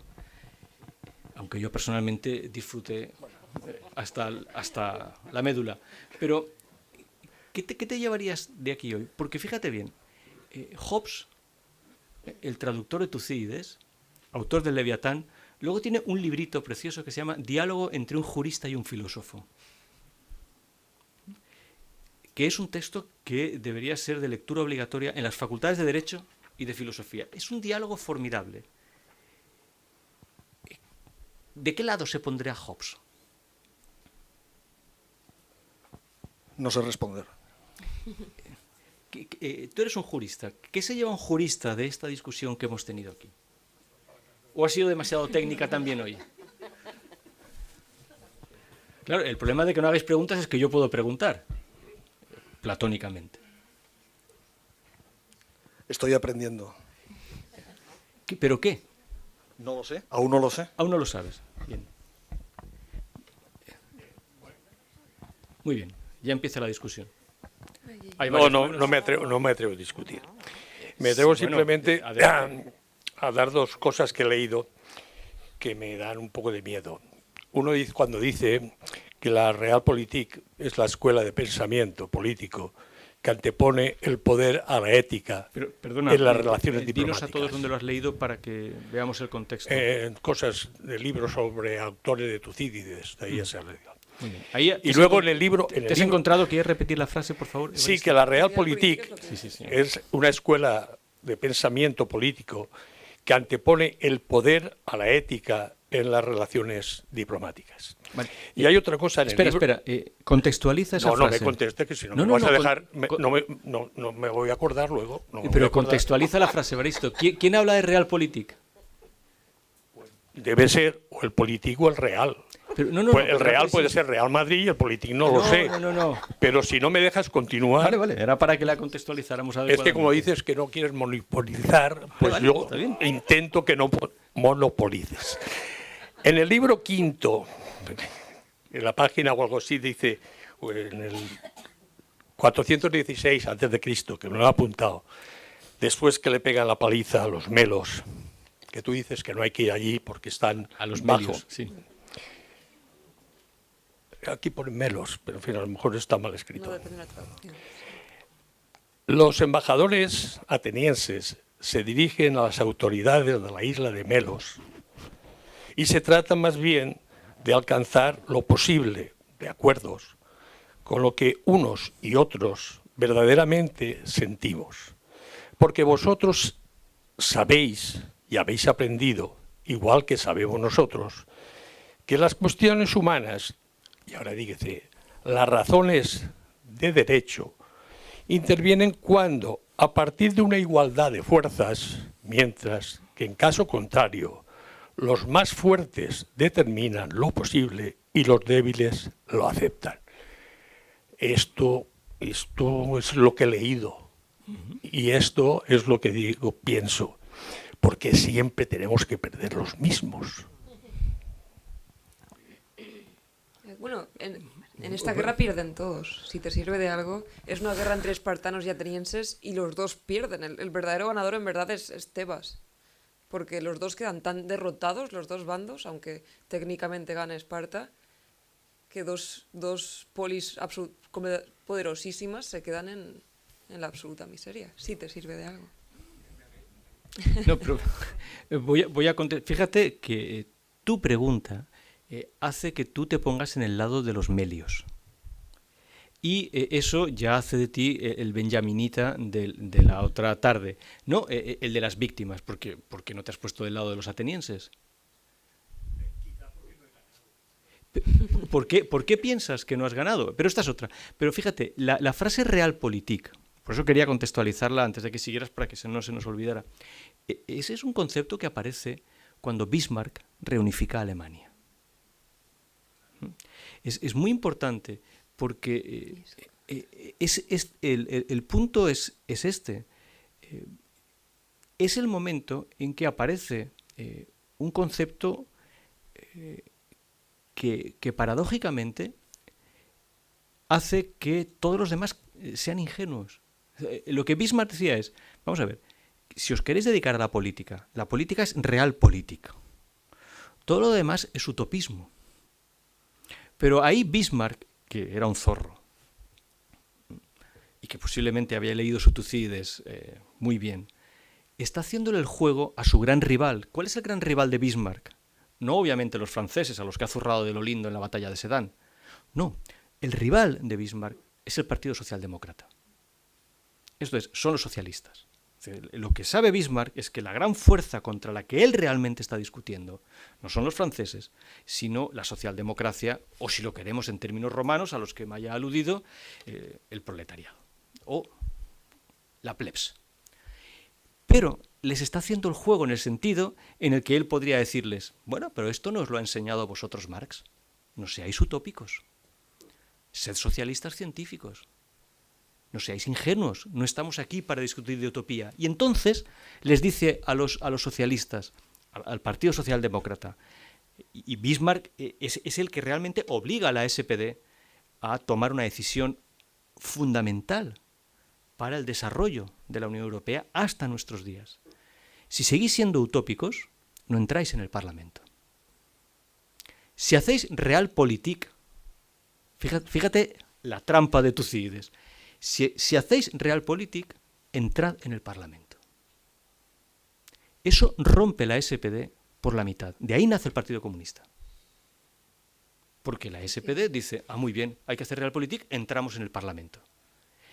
De la entrada de la SPD en el Parlamento depende la configuración de la Unión Europea. Porque al final tienen que llegar a pactos las viejas fuerzas reaccionarias con aquella parte de la izquierda que está dispuesta a hacer realpolitik. Pero cuando hacen realpolitik, ¿qué están traicionando? Hay un historiador formidable de todo esto que se llama Sebastian Haffner. Es un seudónimo. Y para quien no oiga Sebastian y Haffner, ha de saber que la referencia al mundo de la música es maravillosa, ¿no? Pero Sebastian Haffner dice, todo esto, ¿cuándo lo vimos? Muy bien. Cuando en 1919, justo en el contexto de la conferencia de Max Weber sobre la política, a la que dedicamos un Filópolis aquí, ¿quién es el gobierno que aplasta a las fuerzas revolucionarias en Múnich? Un gobierno dirigido por el Partido Socialista. Y eso es lo que llevará a Pasolini, cuando quiera fundar el Partido Radical 2 días antes de que lo asesinen en Roma, a decir, no podemos ser socialdemócratas, ya sabemos lo que ha hecho la socialdemocracia siempre. Traicionarnos. No estoy haciendo comparaciones con ningún traidor, ¿de acuerdo? Pero eso es lo que ha hecho siempre. ¿Por qué? Porque todos aquellos que se han resistido, aun sin caer en la órbita comunista, en la realpolitik, están diciendo, si entras en la realpolitik, ¿qué es lo que estás abandonando? Estás abandonando tus convicciones. Esto es, el espacio que aún te... Es que eso es lo que motiva la muerte de Rosa Luxemburgo y de Karl Liebknecht, aplastados por los Freikorps, pero permitidos por el gobierno socialdemócrata de Múnich. Eso es la realpolitik.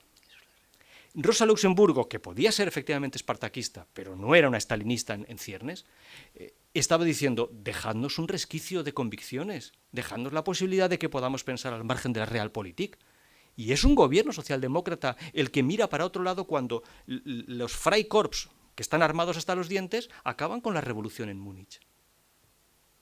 Eso es que las fuerzas, las constelaciones de fuerza y de pensamiento que operan en el territorio europeo, desde la guerra del Peloponeso hasta nuestros días, la última gran batalla se va a librar el 26 de mayo en las elecciones europeas. Por fortuna para nosotros, ahora las batallas las hacemos en urnas de cristal. Pero es una batalla. ¿Qué es lo que estamos decidiendo todavía?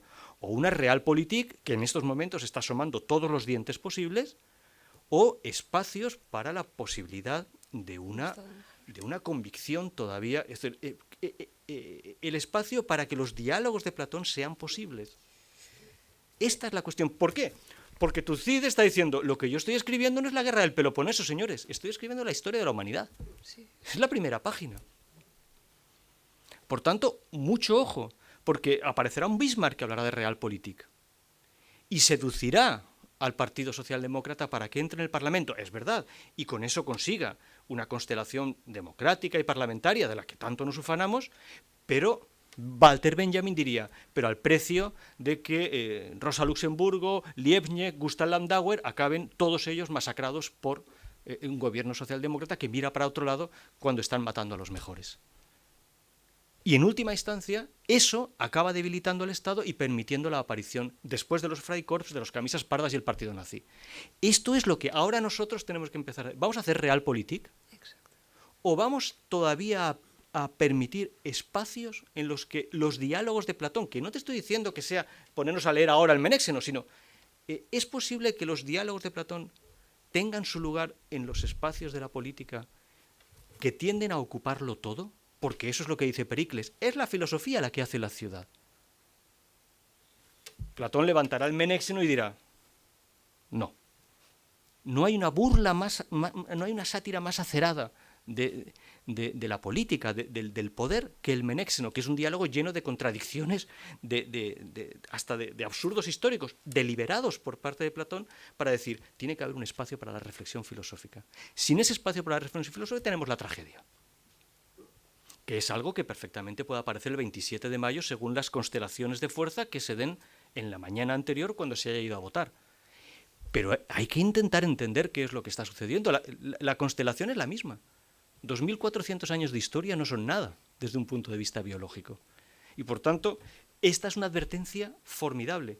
Pero ¿quién es el que entendió la advertencia? No podemos esperar que el que entendiera la advertencia fuera Lisandro, el general espartano. ¿La entendió Epaminondas? No, que es el general tebano que saca, como ha dicho muy bien Maya, ese es el que gana.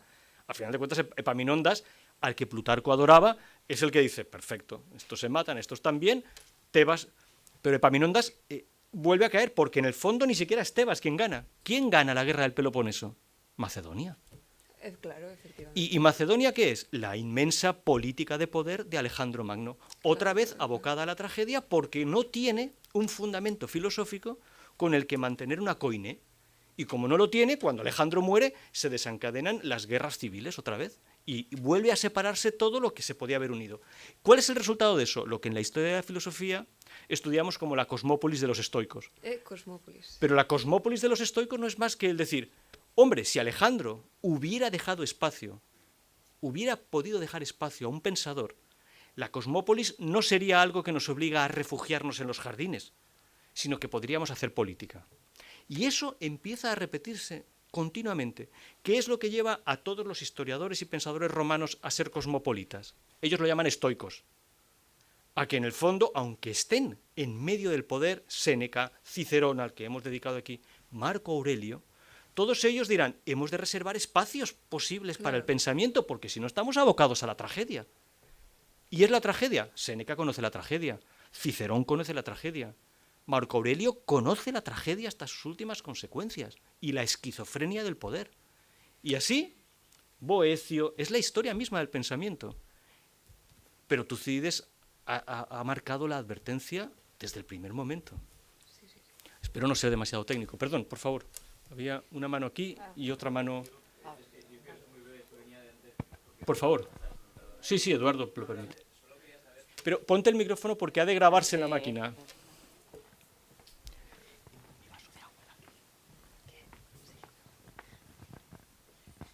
Gracias. Solo quería saber, porque estáis haciendo referencia a semanas anteriores y yo la verdad es que llevo desde mayo esperando a que llegue este día de hoy y me doy cuenta de dónde me puedo enterar de las demás ponencias o... Pues mira, hemos hecho...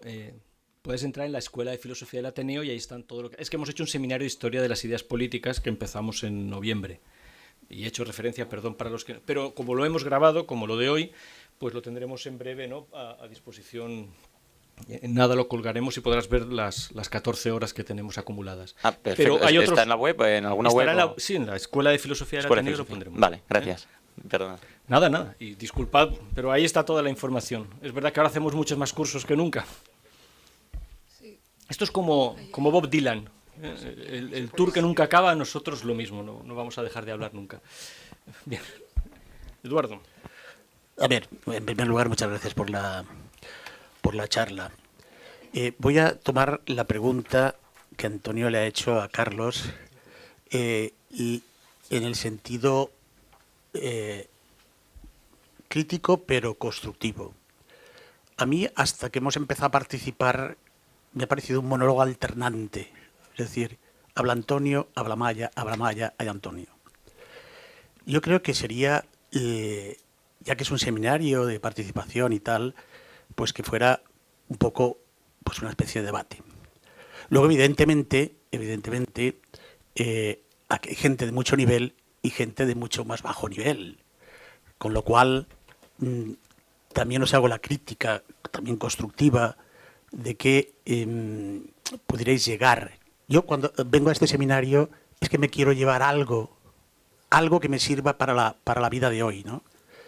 Bien, yo sí que os quiero hacer una pregunta. Por ejemplo, aquí en el texto de Tucídides dice: el auténtico patriota no es el que no va contra la ciudad después de haberla perdido injustamente, sino aquel que, impulsado por su anhelo, trata de recuperarla por todos los medios.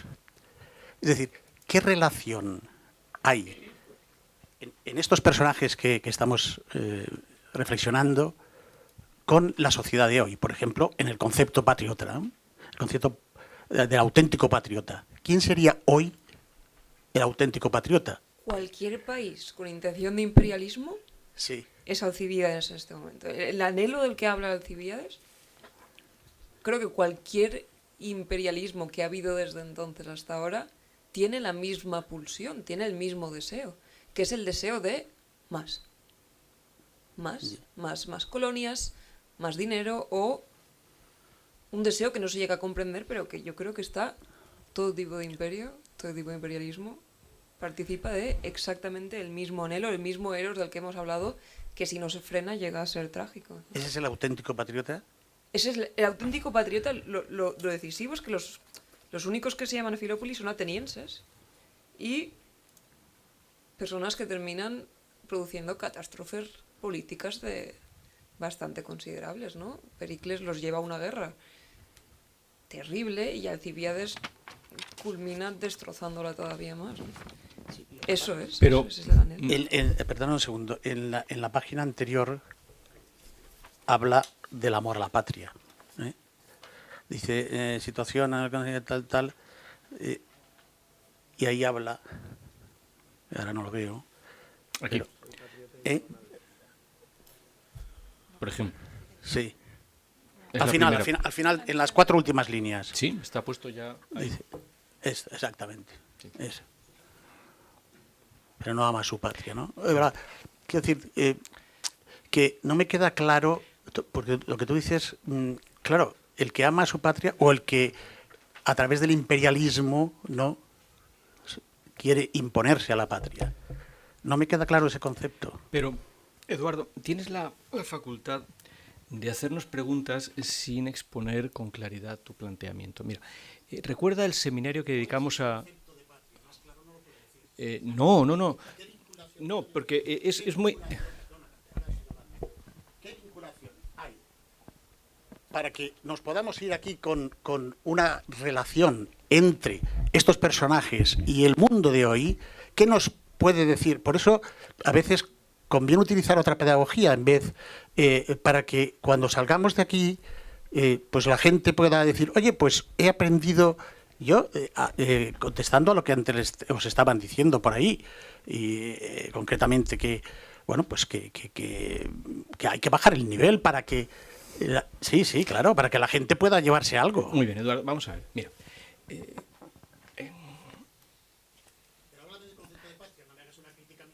No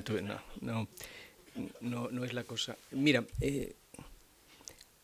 el concepto de patria, vamos a ver, hemos llamado Filópolis a este seminario desde el principio, porque Filópolis significa el amor a la ciudad, que es el término que nosotros hoy utilizaríamos como patriotismo.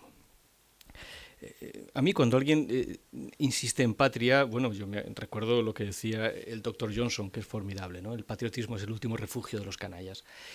Y en esto estoy de acuerdo con el doctor Johnson, estoy de acuerdo con el doctor Johnson en todo lo que hizo este hombre. Pero ahí es clave. ¿Qué quiere decir esto? Mira, por bajar el nivel, yo me gano la vida hablando con muchachitos de 12 años y nos lo pasamos en grande y creo que aprenden mucho. Creo que es más fácil educar a niños de 12 años que a personas de más de 50, pero por eso Platón proponía expulsar a todos los que tuvieran más de 10 años porque no había nada que hacer con ellos. Pero fíjate en esto, mira, lo que estamos haciendo aquí es lo siguiente. A mí me encantaría que pudiéramos pasar toda nuestra vida sin que tuviéramos que recordar cuál es nuestra patria. Ese sería el logro de un Estado, que no tuviera que levantarme por las mañanas y cuadrarme ante un concepto de patria. Eso significaría que la comunidad funcionaría en lo que tiene que funcionar.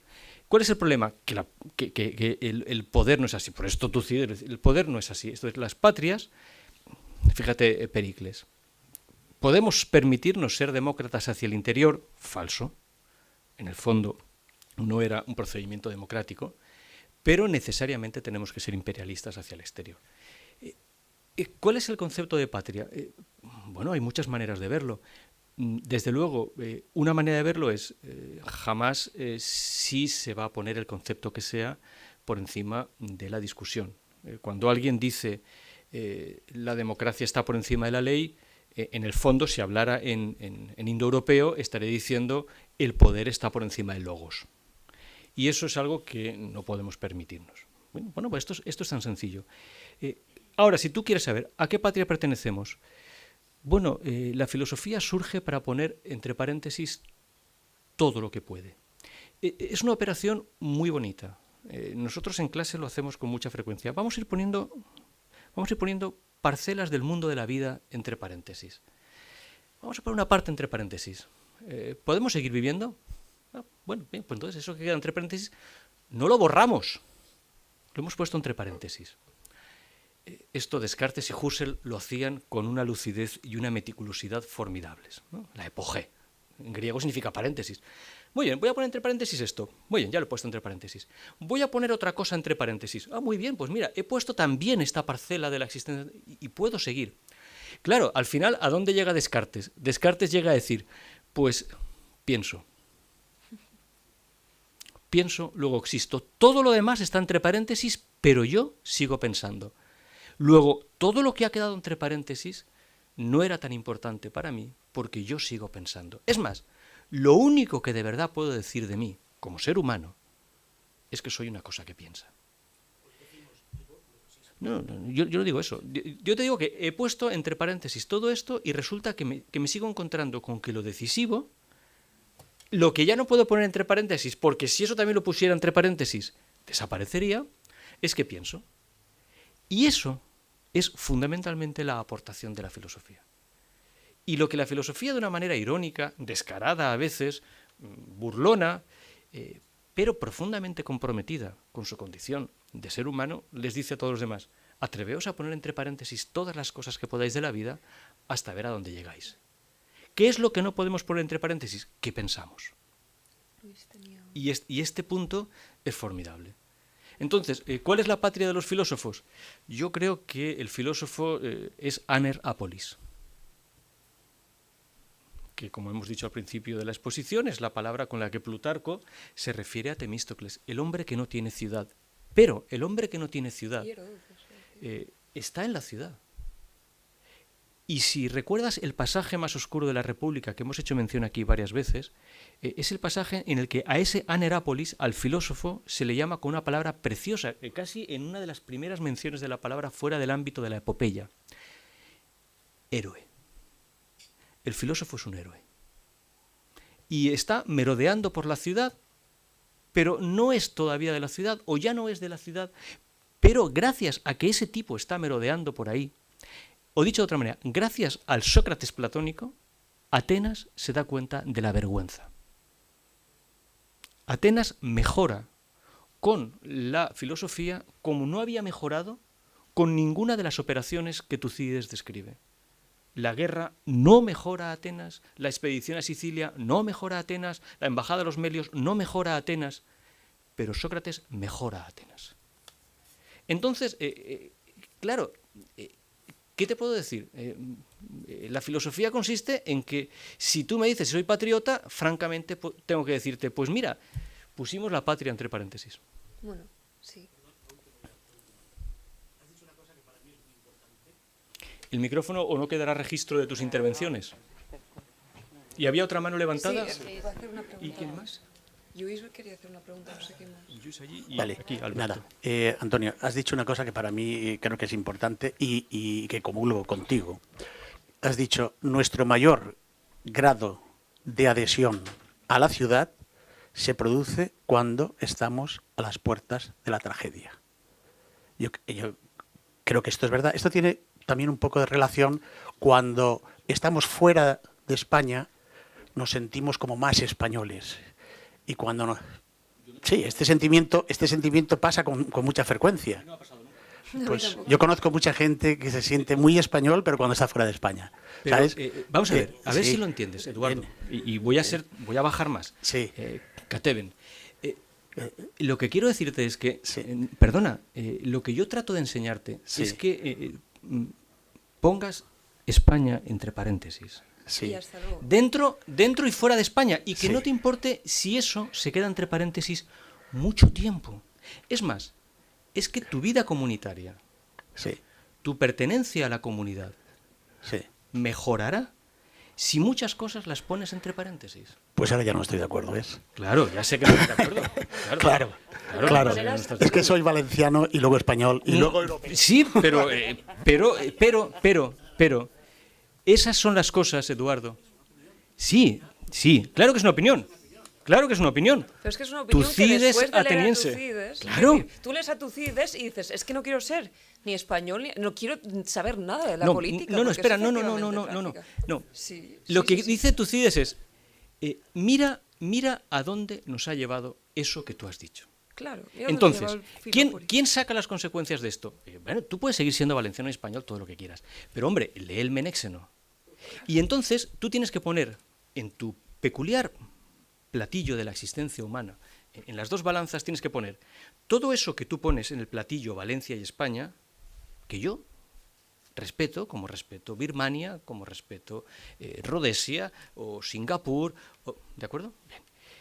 Todo eso que tú puedas poner ahí, yo te digo, pon el otro lado el Menéxeno. Y no hay un solo ser humano que pueda decir decentemente que el Menéxeno no pesa más. Porque si el Menéxeno no pesara más, el Menéxeno no habría llegado hasta nosotros. Porque habría quedado borrado con cualquier configuración de los estados. Esto es, no habría hecho falta que se fundara Valencia, no habría hecho falta que se fundara España. Es que Florencia ya habría acabado. Esto es lo que cuando leímos a Maquiavelo aquí detenidamente, nos puso los pelos de punta. Cuando Maquiavelo le escribe a su amigo, amo a mi patria más que a mi alma. Perdona, nosotros no amamos a la patria más que a nuestra alma, porque si no amamos nuestra alma, esto es, si no estamos en condiciones de preservar nuestra alma, dicho en el viejo lenguaje filosófico, si no estamos en condiciones de cuidar nuestra alma, tu patria será la patria de los canallas que Johnson te decía. Eso es lo que tú tienes que poner en la mesa. Tú tienes que decir, ¿desde cuándo puedo hablar de Valencia o de España? Desde luego Menéxeno estaba antes. Pero ya no es una cuestión de prioridad cronológica, es una cuestión de prioridad ontológica. Aquí hay una cosa, ontológica es lo que hay en el universo. Aquí hay una cosa que se llama diálogos de Platón, que ahora ya sabemos que tenían en cuenta todo el universo de Tucídides y todo lo que Tucídides nos había dicho sobre la polis. Tucídides ateniense, fíjate que razona como tú. Eduardo Valenciano, Tucídides ateniense. Yo no. No, hombre, no, pero esto es una broma. Esto es una broma. Y tú lo sabes perfectamente. Pero, cuando tú ya tienes esto, o los diálogos de Platón, tú, que para algo vienes aquí, tú ya no puedes decir impunemente soy valenciano. O sea, ya no lo puedes decir con la misma ligereza. Ya no lo puedes porque tienes que hacer una operación rigurosamente seria. La operación de la epogé. Ahora no me voy a elevar husserlianamente, pero si quieres doy una charla sobre Husserl. La operación de la epogé es una de las operaciones más decentes que un ser humano puede hacer en su vida. Oye, que a Husserl eso le llevó la vida por delante. Husserl habla de la epogé en 1938 en Viena, mientras sus estudiantes hacen fuerza contra la puerta porque los nazis están aporreándola porque quieren acabar con él. Y los estudiantes se apoyan en masa ante la puerta para que los nazis le dejen acabar su conferencia sobre la crisis de las ciencias europeas, donde está diciendo, es que si no hacemos estas cosas, ahí están los camisas pardas. Tú imagínate que ahora ahí fuera hubiera 30, 40, 50, 200 nazis dispuestos a cortarme el cuello. Y los estudiantes se ponen ahí, aprietan la puerta y dejan que Husserl acabe su conferencia. ¿Entiendes? Y después lo sacan por una ventanita de detrás, porque es que lo van a matar. Es que esa es la diferencia, es que eso es lo que Husserl está diciendo, es que esa operación de la epogé es la operación de la decencia humana. Entonces, tú puedes poner ahí Valencia, España, Florencia, Atenas, el siglo de Luis XIV, tú puedes poner ahí lo que quieras, pero aquí hay una cosa que se llama los diálogos de Platón. Si esto pesara más que los diálogos de Platón, insisto, los diálogos de Platón no habrían llegado a nosotros, habrían quedado borrados en cualquiera de las otras configuraciones históricas. En estos momentos espero que Eduardo diga, pienso,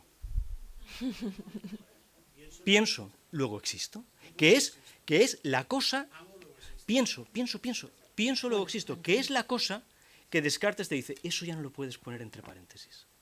Pero fíjate lo que dice Descartes, podría pensar aunque no tuviera cuerpo. Fíjate si se despoja materialmente de cosas. Ya no es que se despoje de Francia, ya no es que se despoje de Europa, ni de la República de las Letras, es que dice, es que aunque no tuviera cuerpo podría pensar. Esa página del discurso del método vale su peso en oro. Quiero decir que no hay configuración histórica posible que pese más que esa página del discurso del método. Es imposible, porque si fuera así, no la tendríamos. No la tendríamos, Eduardo. Es que no habríamos llegado a tener ni siquiera Eduardo Valenciano. Es que Maquiavelo Florentino habría acabado con eso. Esa es la razón por la que nosotros esta tarde estamos tratando de decir, bueno, pongámoslo entre paréntesis. Yo no he dicho que lo borres, porque no es eso. Bueno, Epogé. Tenía una pregunta, Lluís. Lluís y Alberto, por favor. Vale, tenía dos preguntitas rápidas. Primero, Tucídides habla de que Atenas, antes de la guerra del Peloponeso, está ganando poder. Está en su mejor momento, como ha comentado Antonio. Entonces, ¿cuál es la razón por la que Atenas entra en la guerra del Peloponeso? ¿Es solo afán de poder imperialista, como hemos comentado? ¿O por qué? Y la otra pregunta, o dos preguntas, es ¿cuál es el grado de adhesión de Tucídides a la comunidad? Es decir, hemos hablado de que se tiene que distanciar de la comunidad para poder escribir la guerra del Peloponeso. ¿Influye ese grado de adhesión en ese distanciamiento? Y la otra pregunta, en la misma línea, sería ¿cuál es el grado de adhesión de Sócrates? ¿El qué? ¿Cuál es el grado de adhesión de Sócrates? Creo que absolutamente ninguno, ¿no? Es cierto, Maya. En el sentido Porque político, sí. Sócrates combate en Anfípolis, en Delión y en Potidea. Sócrates no rehuye ni uno solo de los deberes ciudadanos, solamente rehuye hacerse cargo del poder. Lo que rehuye Sócrates es todas aquellas ocasiones en que vincularse a la comunidad le expongan a la injusticia contra el ser humano. pero no rehúye combatir en Potidea. No rehúye, es más, lo que dice... Pero además, de la misma manera que no rehúye de su propio cuerpo. Sí, ¿sabes?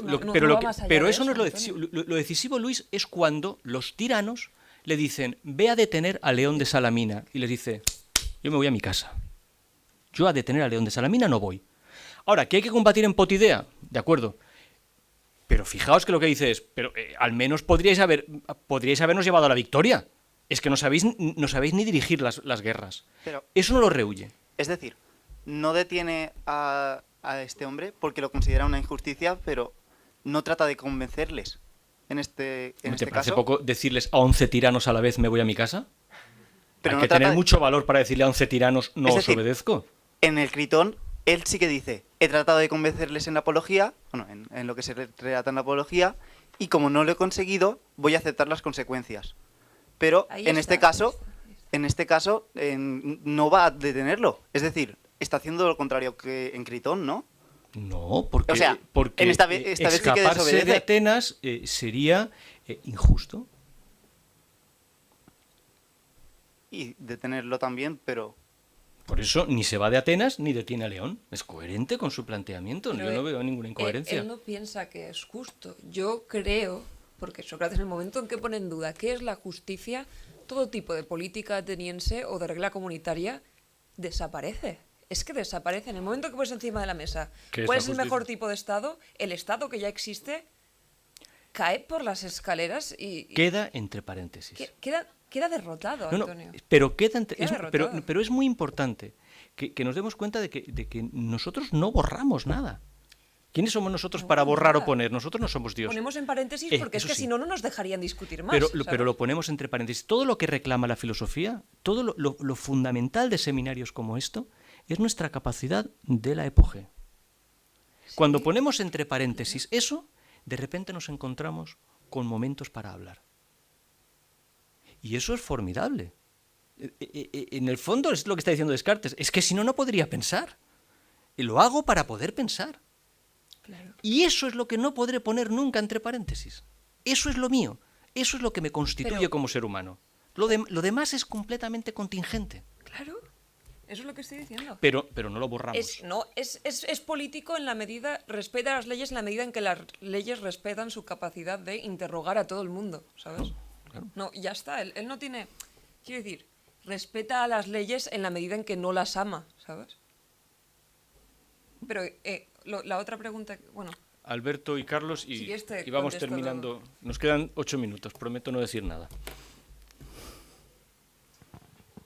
Alberto, por favor. Mercedes. Carlos, ¿habías levantado la mano también? Sí.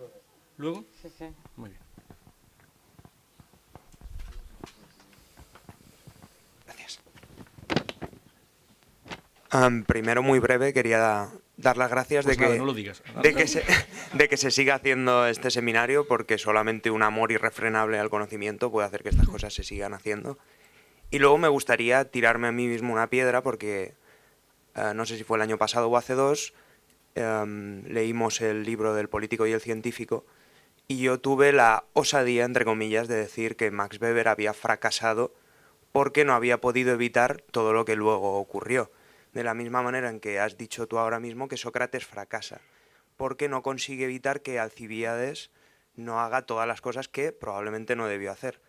Pero realmente, cuando acusamos de fracasar a un profesor, a un maestro o a una persona que trata de enseñarnos algo, también nos tenemos que plantear en qué medida somos los aprendices, los que fracasamos al no saber absorber lo que una persona nos quiere enseñar, y al hilo de eso decir a colación lo que ha estado saliendo de bajar el nivel. Igual lo que hay que hacer es subir nosotros el nivel cuando venimos a escuchar.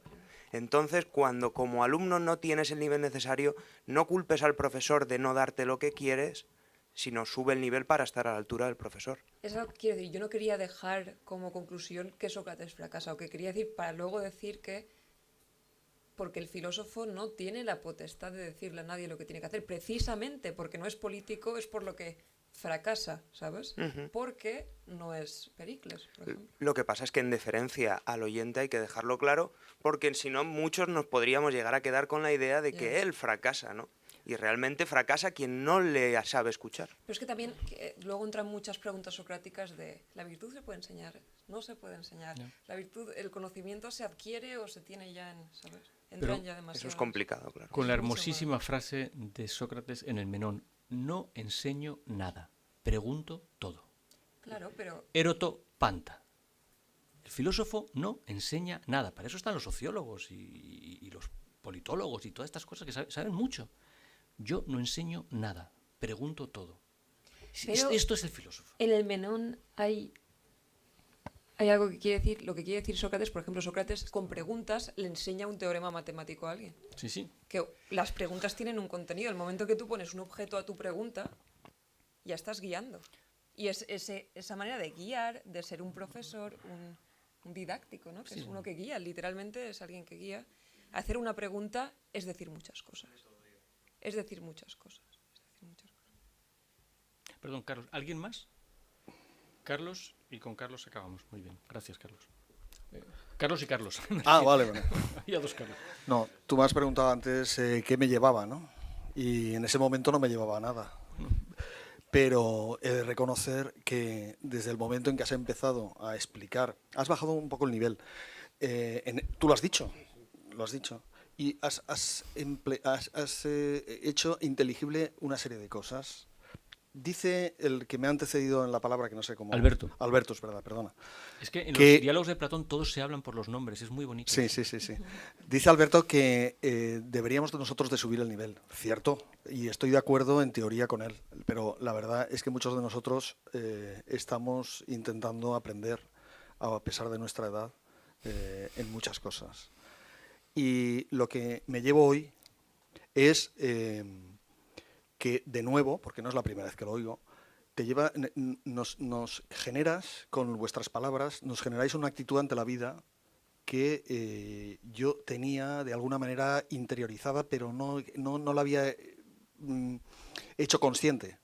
La actitud del filósofo ante la vida creo que es una muy buena actitud para el futuro. Y esto es lo que más me ha encantado de lo que habéis explicado.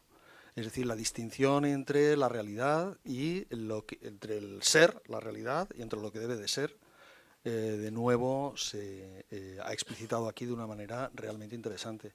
Y eso es lo que hace que sea precioso venir aquí y escucharos a todos vosotros, porque nos hacéis ver Ahora estás hablando cosas... ¿Eh? Que ahora estás hablando tú, te estamos escuchando. Sí, sí, nos hacéis ver cosas que realmente, pues a lo mejor sí que las habíamos visto, pero no las habíamos racionalizado lo suficiente. Y ahí está vuestro mérito. Por eso, me acuerdo ahora, que probablemente, no sé si viene a colación o no, era Ortega, ¿no?, el que lo decía, la claridad es la cortesía del filósofo, decía eso. ¿Decía eso, Esmeralda? ¿Era eso que lo decía? Bueno, pues a lo mejor un poco de eso haría falta en algunas ocasiones, especialmente para los zoquetes, como algunos de nosotros, que nos cuesta comprender ciertas cosas. Señoría. Señor Clemente es magistrado. En fin, no es un campesino que viene a decirnos... Carlos, por favor. Bueno, yo de antemano, perdón si bajo el nivel. Carlos Villanueva es profesor de filosofía. Bueno. Ojo con los que dicen que bajan el nivel, que luego... Pero como tú sabes, Antonio, a veces los profesores de filosofía somos sofistas y no filósofos. Yo es que he saltado porque cuando se ha dicho que Sócrates... Lo que quiero decir es que Sócrates, si empezara a poner entre paréntesis cosas, no pondría entre paréntesis Atenas o ser ateniense. O sea, yo creo que Sócrates no se puede concebir a sí mismo sin ser ateniense o sin estar imbricado en Atenas, y eso está presente en un montón de diálogos. War Sócrates überhaupt ein Grieche. ¿Era Sócrates griego? No. Es que esto es el problema de Sócrates, caramba, lo tienes que explicar ahora que empezarás a estudiar a Nietzsche con los de segundo de bachillerato. No, ojalá. Claro, ¿qué haces con ese capítulo? No, ojalá. No lo puedes poner entre paréntesis ese capítulo. No digo que lo ponga entre paréntesis, pero a ver, claro, yo entiendo por dónde vas, porque Antonio, yo te llevo escuchando ya bastante tiempo, no tanto como otros, y veo que siempre hay una constante, que es la lucha o el enfrentamiento entre la filosofía y la política. Pero veo que una sin la otra no pueden funcionar, porque de la misma manera que Sócrates no es un patriota en este sentido que hemos visto, no es un político, va a rechazar siempre que tenga la ocasión ejercer el poder, toda su filosofía no se entiende si no es en referencia a ese poder o a esa comunidad o a todos los problemas que genera la ciudad. Porque vive con otros seres Claro, humanos. claro, no, pero veo que una cosa sin la otra no funciona. Entonces, cuando queremos hacer esa distinción entre filosofía y política, que asumo y que veo muy acertada, lo que veo es que no podemos perder los hilos conductores. O sea, Esa es la gracia de la división de poderes, ¿sabes? Claro. No, bueno, la división de poderes no. Sí, la tensión constante de poderes para que ninguno se ponga por encima del otro. Claro. Sí, La ya, pero filosofía es la ahí que entonces modera- estamos en política. Bueno, vale. La ya. filosofía es la que modera y hace que la ciudad de Atenas no se ponga por encima de todo lo demás. Claro. Sócrates Sí, es sí, el que sí, dice, un momento, ¿no? Quizá tengamos que plantearnos qué es la justicia, qué es el bien. Nos están enseñando nuestros padres lo que es bueno, qué es lo bueno. Eso. Y eso no tiene nada que ver con Atenas, ni con Valencia, ni tiene que ver con todo lo que no tiene que ver. ¿Sabes? Tiene que ver con todo lo que pone en duda. Sí, a yo lo entiendo que no tiene nada que ver, pero no es posible, es condición de posibilidad, ¿vale? Es condición de posibilidad para poder llegar a una instancia superior, una instancia la de las ideas, o la del pensamiento, o la de la polis que plantea, o la república que plantea Platón, pero que como Claro, bien pero nos ha ahora explicado... fíjate, si eso fuera así, fíjate que en el fondo, es que es tan sencillo como esto. La ciudad que sale de la discusión sobre la ciudad ya no es la ciudad que había. Claro. Por tanto, Sócrates no es ateniense. En todo caso, sería ciudadano de esa otra ciudad que ni siquiera tiene nombre. Vale, perfecto, estoy totalmente de acuerdo. Ahora mi pregunta es, y una vez hemos llegado a eso que ya no tiene nada que ver con lo otro, ¿qué hacemos? Es que no llegaremos nunca, Carlos. Nosotros ya nos perdemos en las nubes decir? del pensamiento. No, Lo digo porque El hoy se han filósofo- mencionado Al- unas al- elecciones. Y al entonces al pregunto, contrario, ¿qué hay no. que meter en esa urna? ¿O hay que meter algo? No, Porque al quizás con- si estamos muy alejados de Carlos, la polis... ¿cómo te ganas la no- vida? ¿Cómo nos la ganamos tú y yo? Bueno, podríamos meternos en un barril y reírnos No, de Alejandro Magno. ¿Cómo nos vamos a No, el problema es que el problema es este. Tú puedes empezar hoy un curso de primero de la ESO.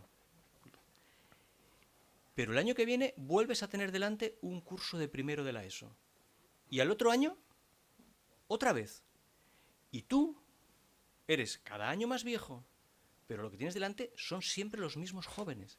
Por eso, es que no es que seamos abstractos, es que nunca vamos a alcanzar Calípolis.